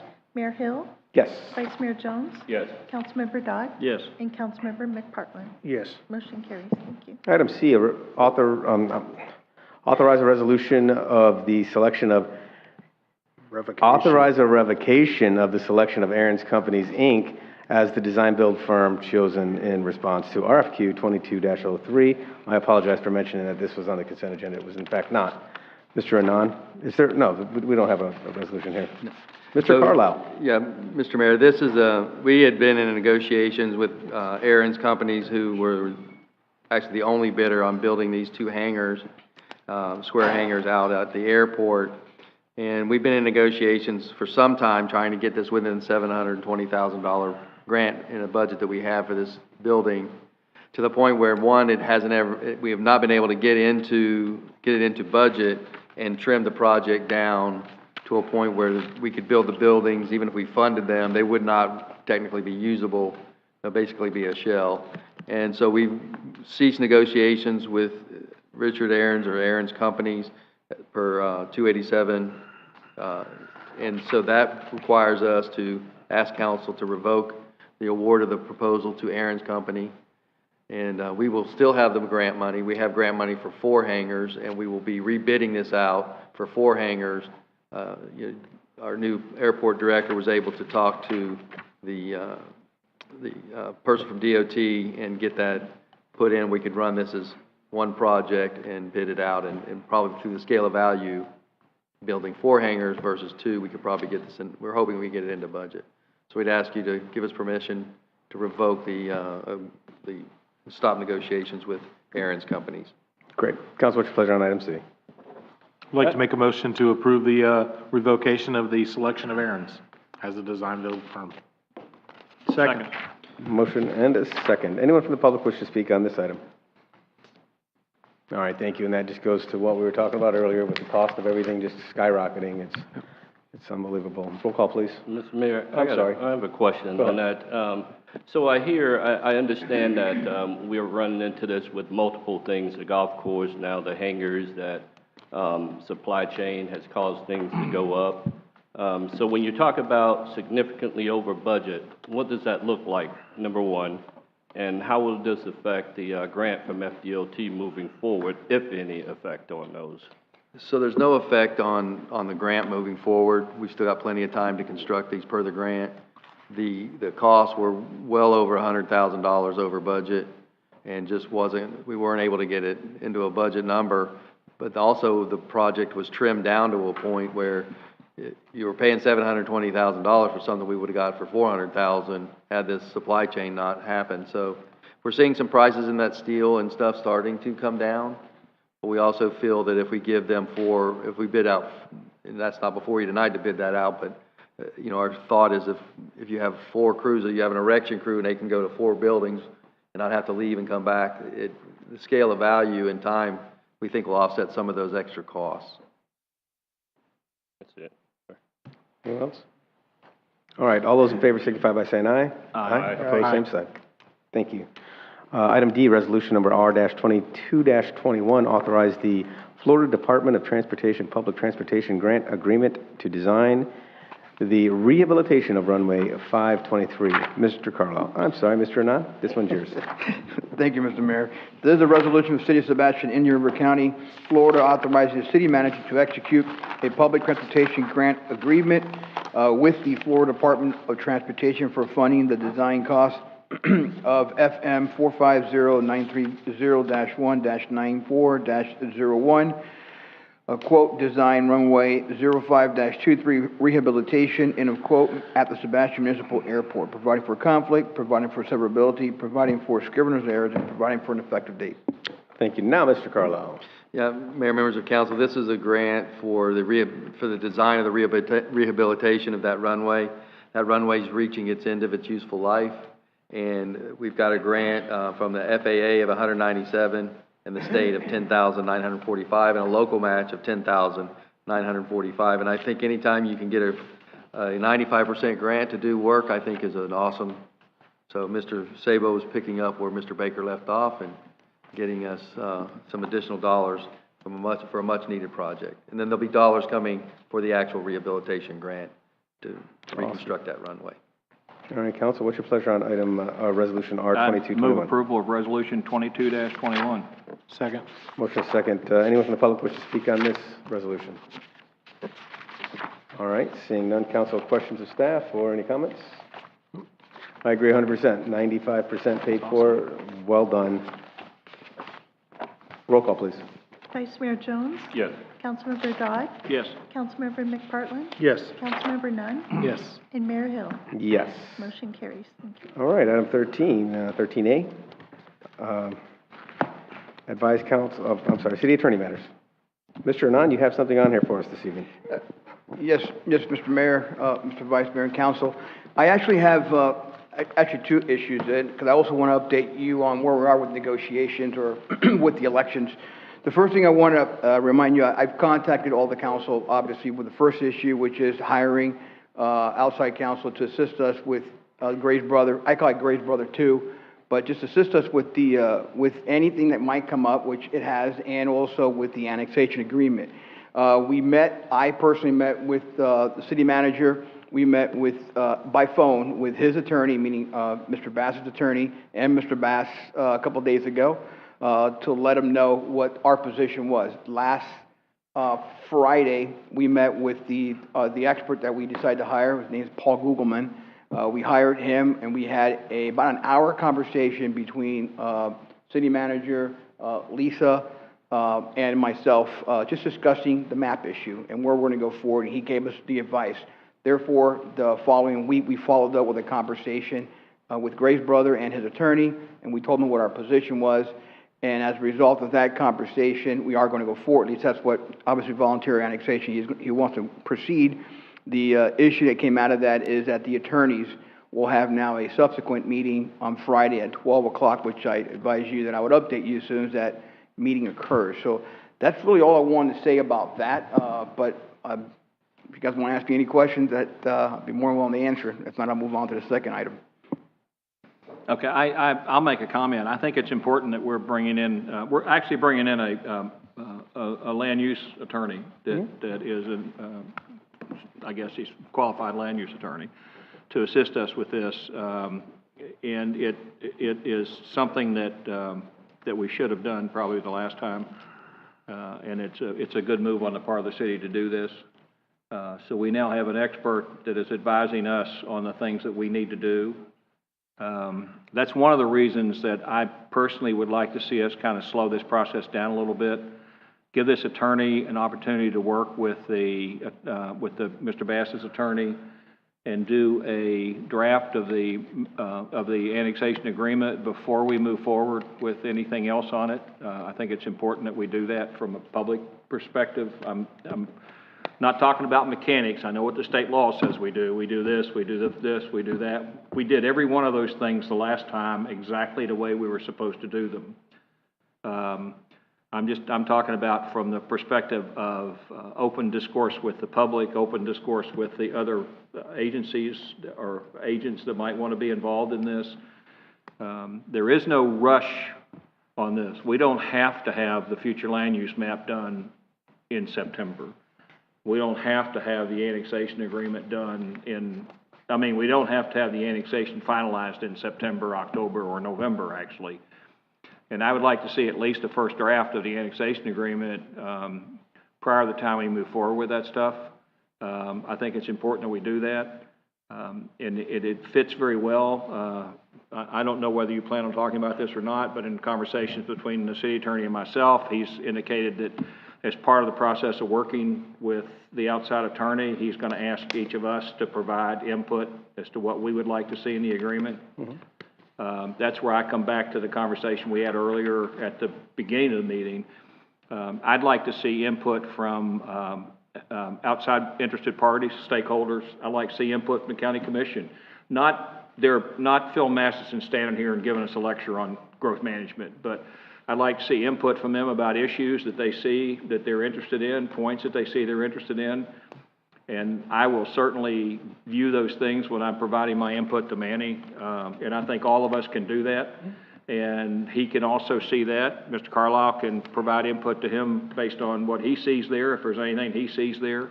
I think there are legitimate concerns that we need to address. I'm hopeful that we can do this in a low-keyed, professional manner, as opposed to doing it through the other chain that goes thing. We may never, ever satisfy some of the organizations that aren't happy with this, and we just probably can't try to satisfy them. We just may never be able to do it, but we can try to bring all that stuff together as we move forward with it. So my personal feeling is that we basically, that instead of trying to rush the flume, instead of trying to do this, we know that on the 13th of September, we're going to table this second reading. We're not going to have, because we already slowed it down by having 2 workshops. Yes, Because we've already done that by having 2 workshops. So we've already slowed this process down. I understand. Okay.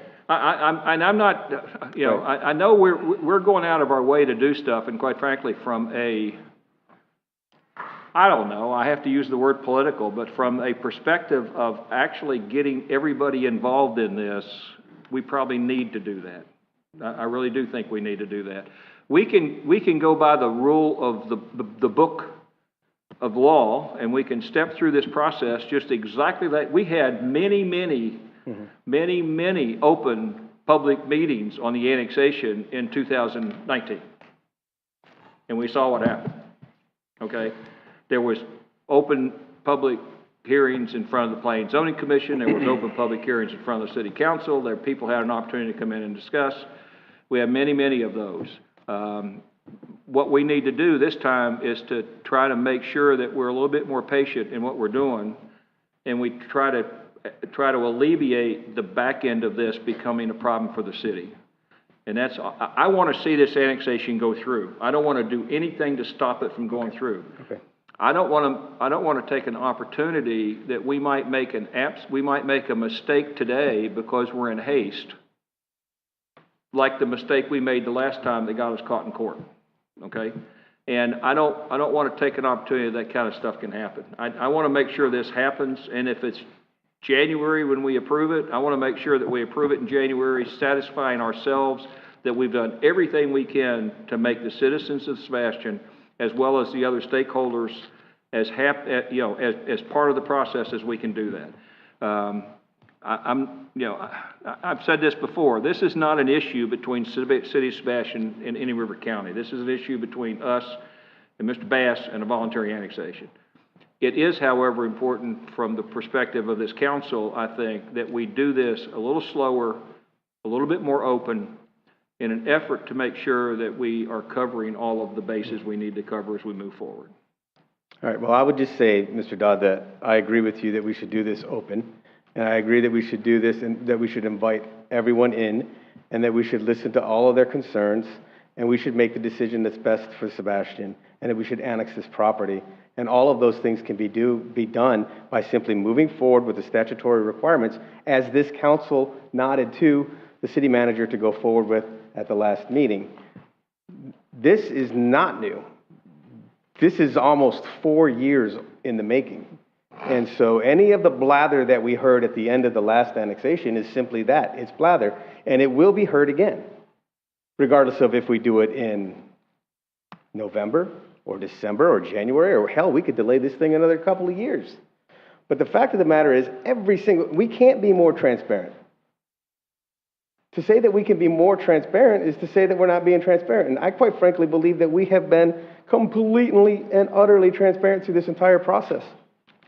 I understand your concerns, but I also know that this landowner has a right to have this property annexed into the city because this council agreed to do that. We agreed to do that. And now we have simple requirements that go forward. Every single thing that you said you want to do can be done during that process. Mr. Carlisle has already been directed to go to county staff and say, let us hear your points. We've already heard them. You know that. And we're going to hear the same ones again, and that's fine. Let's get to it. But he's working with them on all of those things. Let us get those points. In the meantime, we can continue this process going forward. In the meantime, our planning and zoning committee will be dealing with these things in the public, transparent. Everything's super transparent. So I disagree that we should be tapping the brakes on this. We heard that at the last one. That was the big election mantra last time. And I'm not saying that's the mantra right now, but let's just slow this down to make sure we do it right. Slow it down. We want to make sure we do it right.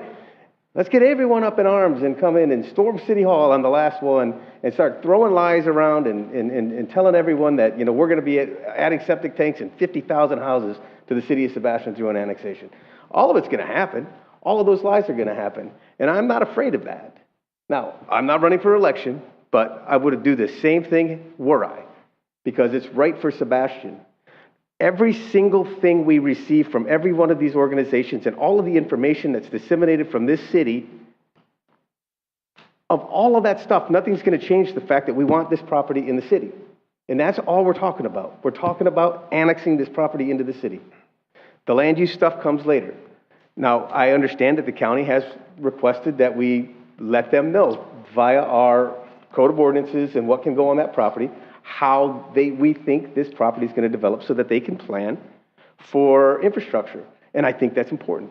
I think that's important that we do that. And it can be done all the while going through the process of this annexation. This is not new, folks. This is a nearly 4-year ongoing thing. So there's no surprises. No one should be shocked.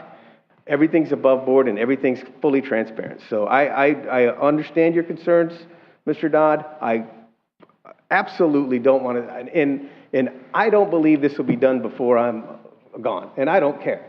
I just want to make sure that the process is fair to the owner as well as everyone else that's involved in this. Mr. Mayor? So I don't disagree with Councilmember Dodd on almost all of his points. I feel for us to act like we're scared to do what is the right thing to do and slow things down so the people that are going to be angry about this are the same groups that are going to tell the lies, that we should slow down so they'll be happy, they'll never be happy. Now, I think I heard very clearly in the county commission meeting, I think I heard very clearly from everybody up here, we want to hear input from the county, and that should go staff to staff. I agree completely. I don't need to waste their time coming up here and lecturing the city council who is not handling the annexation and talking to staff, which is what they should be doing, and they are doing. I heard very clearly in that county commission meeting that the county is having discussions with the county administrator, with our planners. Our planners are having discussion with our city manager. All the important people are having the discussions that need to be had and that are desired to have. Do I think we need to slow down? I do not, because we're not in a race to get there. Telling us to slow down is like assuming that we're trying to rush through this. We're just following the proper procedures. We're covering ourselves. We saw that there was possible issue with maybe the map, so we've hired a land use attorney to solve those problems and to take care of things, because there's not issues. We are just trying to make sure we're not going to have any errors, that we're not going to have any problems. We're doing the right thing every step of the way. The people that are saying we're not are the same ones that are going to yell and scream and lie, and it won't matter. So I think we need to keep moving forward. I don't think we need to slow down. I think we need to do it at the proper pace that we've been doing the proper way. And I think we've done that. Nothing further. Mr. McFarland. I mean, I don't know, I agree with Mr. Dodd, and I don't think this is the same thing that came to us 4 years ago. This is a larger annexation piece that's there, so it's not the same. And I think the 2 informational workshops we had, there weren't people up in arms. I think there were people who wanted to get informed, and I think they were very good for the community. And I think it's just best management to tap the brakes a little bit and go. I don't understand what the rush is. I'm a little concerned after hearing a little bit tonight is that the September 13th meeting, just go ahead and put it to a vote to move forward, or are we waiting? Well, we can't. Okay. Because we had because we had the workshops that changed the timetable of what we're doing, and now we have to table that and move it to a different time based upon the advertising requirements that we have. Because everything we're doing is meant to take time. It's meant to take time so that the citizens can be involved. It's meant to take time and be public so that people can come in and give, their comments on it. Every single thing we're doing is meant to take time. That's why it takes time. And this annexation would increase the size of Sebastian 20%. I don't think there's a problem in taking our time with that. Right, and the city council agreed to annex the property a long time ago. I know it was a 4-1 vote, but we did agree to do it. Well, I'm not backing off of that, and I'm not doing this out of fear. I'm not doing this out of I'm not quaking at all at those people who might be contenders to this. I'm not quaking at all about what the county commission might think about this. I'm not quaking at all what the Friends of the Sebastian River might think about this. None of that stuff bothers me. And if people don't want to vote for me because I support this annexation, please don't vote for me. It's that simple. But here's the question. I want to make sure that we provide ample opportunity, and I have not seen that. I've talked to every one of these guys about the meetings that they've had at the county.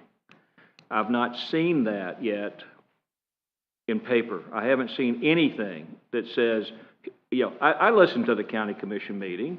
I listened to these. I talked to our charter officers about the meetings that they've had. I talked to the attorney about his meeting with the county attorney. I talked to Paul about their meetings with that. I haven't seen anything in writing. This is one of the problems that I have with this whole thing. Everybody wants to talk and talk and talk and talk, and nobody wants to document. I've seen nothing in writing that delineates the things that are coming out of those meetings except for the 2 emails that the city attorney sent us this week. That's the only time. I'm not saying that we're slowing this down. When I say slow it down, I'm not talking about, slowing it down completely. On the 13th, we're going to table it. That's right. We don't have to bring it off the table until October. We don't have to bring it off the table until November. And we have to renotice it anyway. So what we can do between now and then, between the time we take it off the table, is I'd like to satisfy myself that we have the input from all of these diverse organizations that allows us to be comfortable that we're providing that. I'd like to see, I'm of the understanding that the county administrator is producing a list. I may be wrong about that, but I've heard that. Is producing some form of a list of the points that the county commission wants to make. I'd like to see that list before I give Manny anything about what I want to see in the annexation agreement. I'd like to see something in writing that says, here's what these meetings are coming, or this is what's happening in these meetings. There's been meetings, but I haven't seen any documents that say, we met, here's what we talked about, here's what we concluded, here's what we think, here's the points of interest that have to go forward. And I'm told by people, well, just trust the staff. Just trust the staff. It's not the staff that's up here making this decision. It's the 5 of us. And I want to be comfortable when I say yes or no, that I'm saying that with the information that I feel I need to make a valid decision. I'm going to say yes to this annexation, and I probably will say yes even if I don't get this information, because I think it's the right thing for the city of Sebastian. But I'd certainly love for us to I'd love to be comfortable when I do this. I don't want to just hear somebody at the county tell me that they have problems about providing sewer and water on this. I want to hear what their problems are. What do they need? I want to make sure that that's in the annexation agreement. What do they need? If we agree with what they need. Well, I mean, we don't have, the county doesn't dictate what we do. You're 100% right. I'm not saying they can dictate to us. Correct. But if I get a statement from the county that reasonably depicts the information that they need to be able to put together how they can support that service, I would like to see that reasonable statement placed in the annexation agreement. I'd like to see us do that. And I'm not asking for them to tell me what to put in there. I'm asking for them to give me input so I could decide what goes in there. I'm perfectly capable on my own to make those decisions. I have no doubt about that. Okay. I would just say that we're going to be tabling this on the 13th, and there's a lot of time. There's a lot of time between now and when that's going to be taken off the table. But I do not want to see this delayed any further because, as Councilmember Nunn stated, this process is being done in a timely manner. And as I said earlier, it's supposed to take a while so everyone can get the information they want. And if it takes the county more than 2 days to get us their information, well, that's too damn long. You know, I know it's going to be a lot slower than that, but that's okay. But we also we're tabling this thing in 2 weeks. 3 weeks, isn't it? 3 weeks. 3 weeks from now. We're tabling it. Then we still have to pull it off the table at another time. And then we have to notify it. Why can't we get this information and keep moving forward? Because until we're sitting up here with the annexation agreement in front of us, it's not annexed. Until we say, yes, annex that property, it's not annexed. So all of this can take place, and hopefully you can be comfortable and go ahead. Okay, is there a consensus that we should ask the city manager to have a discussion with the county administrator about providing? We did that earlier, and yes. When did we do that? We did that when we had discussion earlier on when Mr. McPartland brought that forward. We didn't do a consensus on that. Well, we had the discussion, and we had the discussion. We didn't do a consensus. If we want a consensus, then do you understand that what the council has asked for you? All right, thank you. Thank you. In writing. In writing. In writing. I want it in writing. I'm with. I don't want Mr. anything Dodd. else being told to me verbally. I want to see stuff in writing. I don't. You know, I have to admit, I spent way too much time as an executive in a private company to want to do things in verbal, because verbal gets you sued, and sued gets you dead. Right, and we're not doing anything verbal. We're doing everything in writing. In writing. Yes. And everything's being done in the public. So, do you understand now? We're just the county. Hopefully, our county understands that we would like to get the information from them. Yes. And we'd get that as soon as possible because we're going to move forward with this annexation. Yes. Anything further? Mr. Renata, did you have anything else to bring up? I do not, but if I can, through the chair, address what Councilmember Dodd was saying. My timeline, what I'm doing is, number one is the annexation agreement. That's why I sent you the email to start getting your input. I do not mind, but you are my bosses, so hopefully if we do get this letter or concerns, goes to him, you guys can churn that up and you guys let me know. Thursday, I will be having a 30-minute conversation prior to when I meet with their attorney to discuss the going forward with the annexation, about specifically the agreement and what we need to start preparing for that. I do not know right now a timeline. It could be a couple of weeks. It could be 3 to 4 weeks before we get something, before you have to draft. It could be less. So until I have that conversation with him, and now you're adding out another layer that you want to wait for the county to provide this information so you guys can chew it and give it to me, which is fine. I'll do whatever you want. I personally, and I don't mean to interrupt you, but I personally don't feel that we need to wait for the county commission to get this. If they don't want to provide their input in a timely manner, then we still need to move forward with this annexation. Mr. Mayor, if I can, through you, with you again, that's my plan. I plan on meeting on Thursday and start this conversation with him for sure next week. I plan on starting moving forward. If you want to wait or not wait, you want to give me the input, I'm going to ask input from obviously the city manager as well, as far as Ms. Frazier as well. We all have that prior experience, what we want and what we want to see in it, and we'll move forward at that point. I don't know that time frame of when it'll be completed, but it is my goal to get before the council a draft, so you guys can chew it over and let me know what you want from it. Okay. Barring that, I have nothing else. Go ahead. Okay, he's sitting back there, so I just want to make the county administrator, since he's back there, make him understand. I would like to get that information before I provide me any information.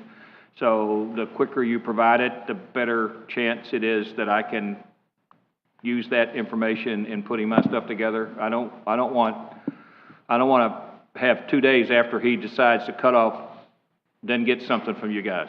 So please respond to Mr. Carlisle as quickly as you can. The other thing is that we've hired this outside attorney, and so everybody knows, all the people out there in TV land and every place else knows, this attorney is not your attorney. He's the city's attorney, and he works for and reports to Mr. Anand. And so don't call him and try to get your things about the annexation in. He won't talk to you, because we won't pay him to talk to you, and so he's probably not going to talk to you. So don't think you can call our outside attorney. I think it's important that people know that there are groups out there that are going to want to make a phone call to that outside attorney and talk to him and try to influence what's being done. So don't do it. If I can, Mr. Mayor, address that. I did prior to having this contract with him, let him know that I am the single point of contact, that he needs to everything goes through me, and then we'll obviously disseminate it to you guys, but yeah, he does know that. Okay. And by the way, another thing I do want to know, because that was mentioned, I think you mentioned it briefly, I have been in contact and I have been working with the county attorney as well, so just let you guys know that as well. No doubt you have. Thank you. Yes, Mr. Carlisle. So I am going to need some clarification, because I've heard, don't do anything till we have a draft of the annexation agreement, and I've heard, don't put the brakes on, move forward. We do have the flume going to P&Z, and we need consensus if we're going to continue that, because that's already been published and will be advertised tomorrow. Right. So it's important that I have clear direction. Do we move the flume forward to P&Z, or do we tap the brakes? Well, my personal belief is that we move it forward. Obviously, that's clear. You know, all of the discussion that we've had, all of these issues can be determined and dealt with as we move forward. Mr. Dodd, you? I don't think that the P&Z should hear the flume until at least at their last meeting in September. I don't think they should hear it now, but that's my opinion. What do you think? That's a great question. I agree with Mr. Dodd on that. We should probably delay it until the last meeting in September. That gives time to the county to give their input, for us to work together with the attorneys and put things down on paper. Okay, but just so we know, the annexation agreement doesn't change any of that. It doesn't. It doesn't change any of that stuff. Okay. The annexation agreement is something that is an agreement, that is a contract between the owner and the city of Sebastian. Okay. It has nothing to do with the annexation itself. Let me clarify. And when you finally vote at the end is when you can say whether or not you're happy with the annexation agreement or not. Let me clarify this. The future land use map is going to show 1,900 acres of mixed use. That's period. right. Exactly. Mixed use can be 10 to 12 units per acre, which means that I can infer from that the city is going to allow 19,000 to 22,000 units on that property. I know that's not true. Growth management knows that's not true. Mr. Bass knows that's not true. But you can infer from the flume that that's the case, that we're authorizing that on that property. The annexation agreement is going to be a bit more specific about that. The annexation agreement is going to define what the owner of the property feels is a valid amount of units per acre. He's going to have to spend some time, and I'm sure he's already done that, working through the process of trying to decide how he wants to break this property up, and how much of it he might want to do commercial, and how much of it he might want to do multi-use residential, how much, executive, whatever, and they'll come up with some number that is valid, okay? In the case of the Corrigan annexation into Fellsmere, they said 2 units per acre. Now, we all know that there's plans right now to do a lot more than 2 units per acre on part of that, and I understand that's just the way it is, but I think it's important for people out there to understand when they see these documents go through what they really mean. And so if the P&Z approves a future land use map that shows 10 to 12 units per acre, that's just adding ammunition to the fire. Why do we do that? Why are we putting a bullet in the gun of the people who are going to come after us? To me, if you want to mitigate issues that cause you problems in the future, then you should mitigate issues that cause you problems in the future. Well, if you just want to go ahead and not worry about those problems in the future, then we'll gamble. Right. So apparently we're tapping the brakes. Okay. But the fact of the matter is, we did every single thing you're talking about last time. The map was drawn, it showed everything that could go in there. We had an annexation agreement in place, and we still had it going on. And we got beat up. But, yeah, and guess what? We're And gonna get beat up this you know, time. I And we're agree gonna with you wait longer, 100%. and hopefully we can get this thing done. I can't Someday, disagree this with property owner will be all right. All right. All right. So now do you have your direction?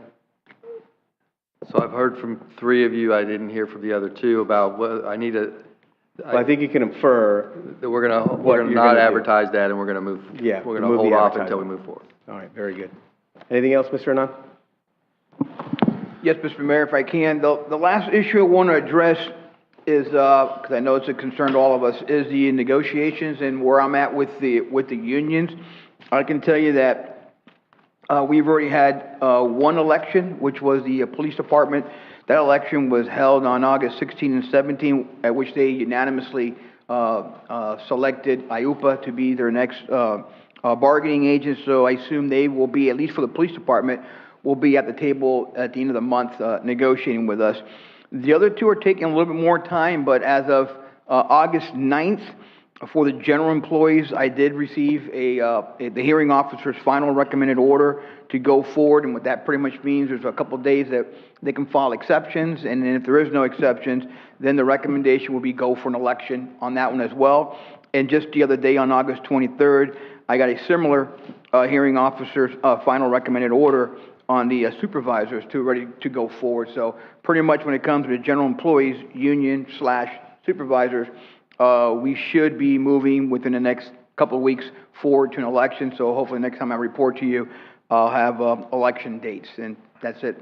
Nothing further. Thank you very much. Mr. Carlo? I have nothing further, unless you have questions for me. Any questions of Paul? I actually do have a question of you. Sir. So by delaying the flume, does that delay the actual date of the annexation? So when we table this, does that affect when we can pull that off the table? It does, because the time frame for the flume to be presented to DEO, and then those 30 days, and then it comes back, and there's another 30-day review. So that, it does change that date. I mean, that's just the And so mechanics. so we're not even gonna apparently advertise this to go to P&Z until after we have the annexation agreement in place, apparently. Is that the case? Was that what council desires? I'm asking I understood it a to nod be a of council. draft. I understood it to be at least a first draft before the flume went Yeah, through. I'd like to see a first draft. Okay, so that could be months. Yeah, So, I'd like all right, to see thank at you very least a much. draft. I'm assuming if we get a first draft of it, that we've got the 2 parties have pretty much agreed on all the substantial stuff, and it's All right, thank you. mechanics. Mr. Nunn? As we talk about transparency and such, I found it interesting this week that I received an email from a concerned citizen about a Liberty Park development, and the fact that the county is considering a CDD there, which is a community development, and it comes with it is a local government. So it's not like a normal HOA where you just have an HOA running a development. It's actually a local government, a voting legal authority in the state of Florida. I find it interesting that I didn't hear anything about this until I got an email from a citizen. I spoke to our planners, I spoke to our community development department, I spoke to our city manager. Not one of them had heard anything about a CDD at our back door. Kind of interesting. Went to a meeting about CDDs a month or so ago and didn't know the county had moved forward to approve those happening. So I found it interesting that September 13th there's a hearing about one, and I'll be glad to be there to listen to hear what's going on. But I find it funny that nobody notified anybody that they were going to put a small local government at our back door. Transparency goes both ways. I mean, yes, we have no input on it, but if we're talking about full transparency and we're talking about what's going on in our county, it would be nice to know that a local government with a development is considered to be put at our back door. That's all I have for today. All right, thank you. Yeah, we're clamoring to get their input on a simple annexation. Mr. Dodd? Okay, I just have one thing, and I don't want to blow your thunder, but we got an extremely good response to the citizen survey that was sent out. I'd like to try to get that brought before the council. We've talked about that, quickly I think the citizens would be very happy to see that. So if I may, Yeah. Go ahead. that will be on the September 13th. I've talked to David. We're putting together a PowerPoint presentation to do a Okay. brief presentation on the citizen engagement survey. Yeah. Some very good information in there. It's good information in there, and I'd like to see it. I think the public would be happy to see that. Oh, heck, yeah. Yeah. And that's it. Once again, I want to thank Mr. Kilgore, because he left. Okay, you can't retire. You can't retire until you train your replacement. How's that? Thank you. All right, yes, sir. First, I would like to congratulate all the winners of their election yesterday. Looking forward to some solid leadership on the county commission.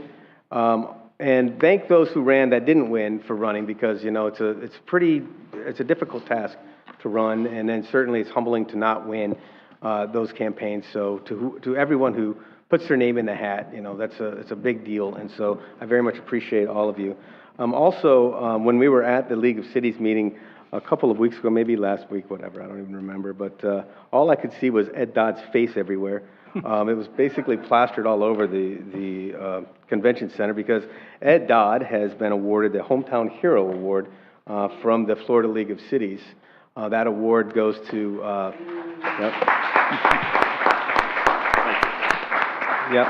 And then not only that, Ed Dodd has been placed on the board of directors of the Florida League of Cities, which is a lot of work, but he's a heck of a guy for it, which will be taking Sebastian and what's so great about Sebastian throughout the state of Florida and allowing our voice to be heard. And I appreciate him for doing that. And I believe he's been made the president of the Treasure Coast League of Cities.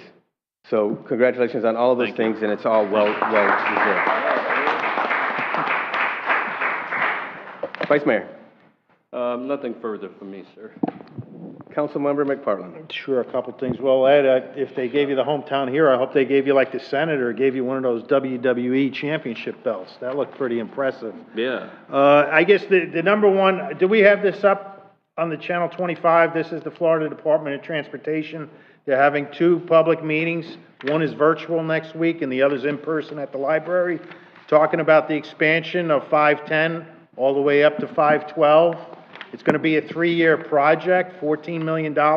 So you'll probably all start complaining in 2024. So here's your ability to come down and see what it's all about, the widening. They're going to put in a lot of safety factors and everything.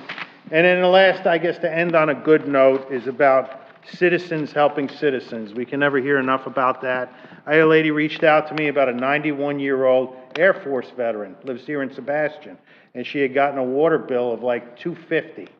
And I guess she had the tank keeping running on the meter. So I called, you know, I knew, because I sit on the Veterans Council, and I knew there's some assistance for veterans when she's verified. So of course, and thanks to Jason, I called down to the county, because this lady called me, thought it was the city who runs the water. And I'm like, no, the city's got nothing to do with the water. She's like, yes, it's you. And I says, no, I get my same water bill that you do. It's from the county. And made sure Jason ensured they would not turn the lady's water off. She got that bill paid. The county even sent somebody out to see that the meter was not still running rampantly, and they gave an estimate for next month's bill about $150. So the Veterans Council is going to take care of that one. And then the lady who has is her main caretaker, a power of attorney, because she's been hit with the insurance companies for $6,000 for homeowners insurance. So actually the Veterans Council, they're going to send somebody out, because they do work in conjunction with Habitat for Humanity about possibly replacing her roof, and then have her costs come down from the $6,000 in homeowners. So we do live in a very good community, and I'm glad to report that. Thank you. There being no further business, we are adjourned.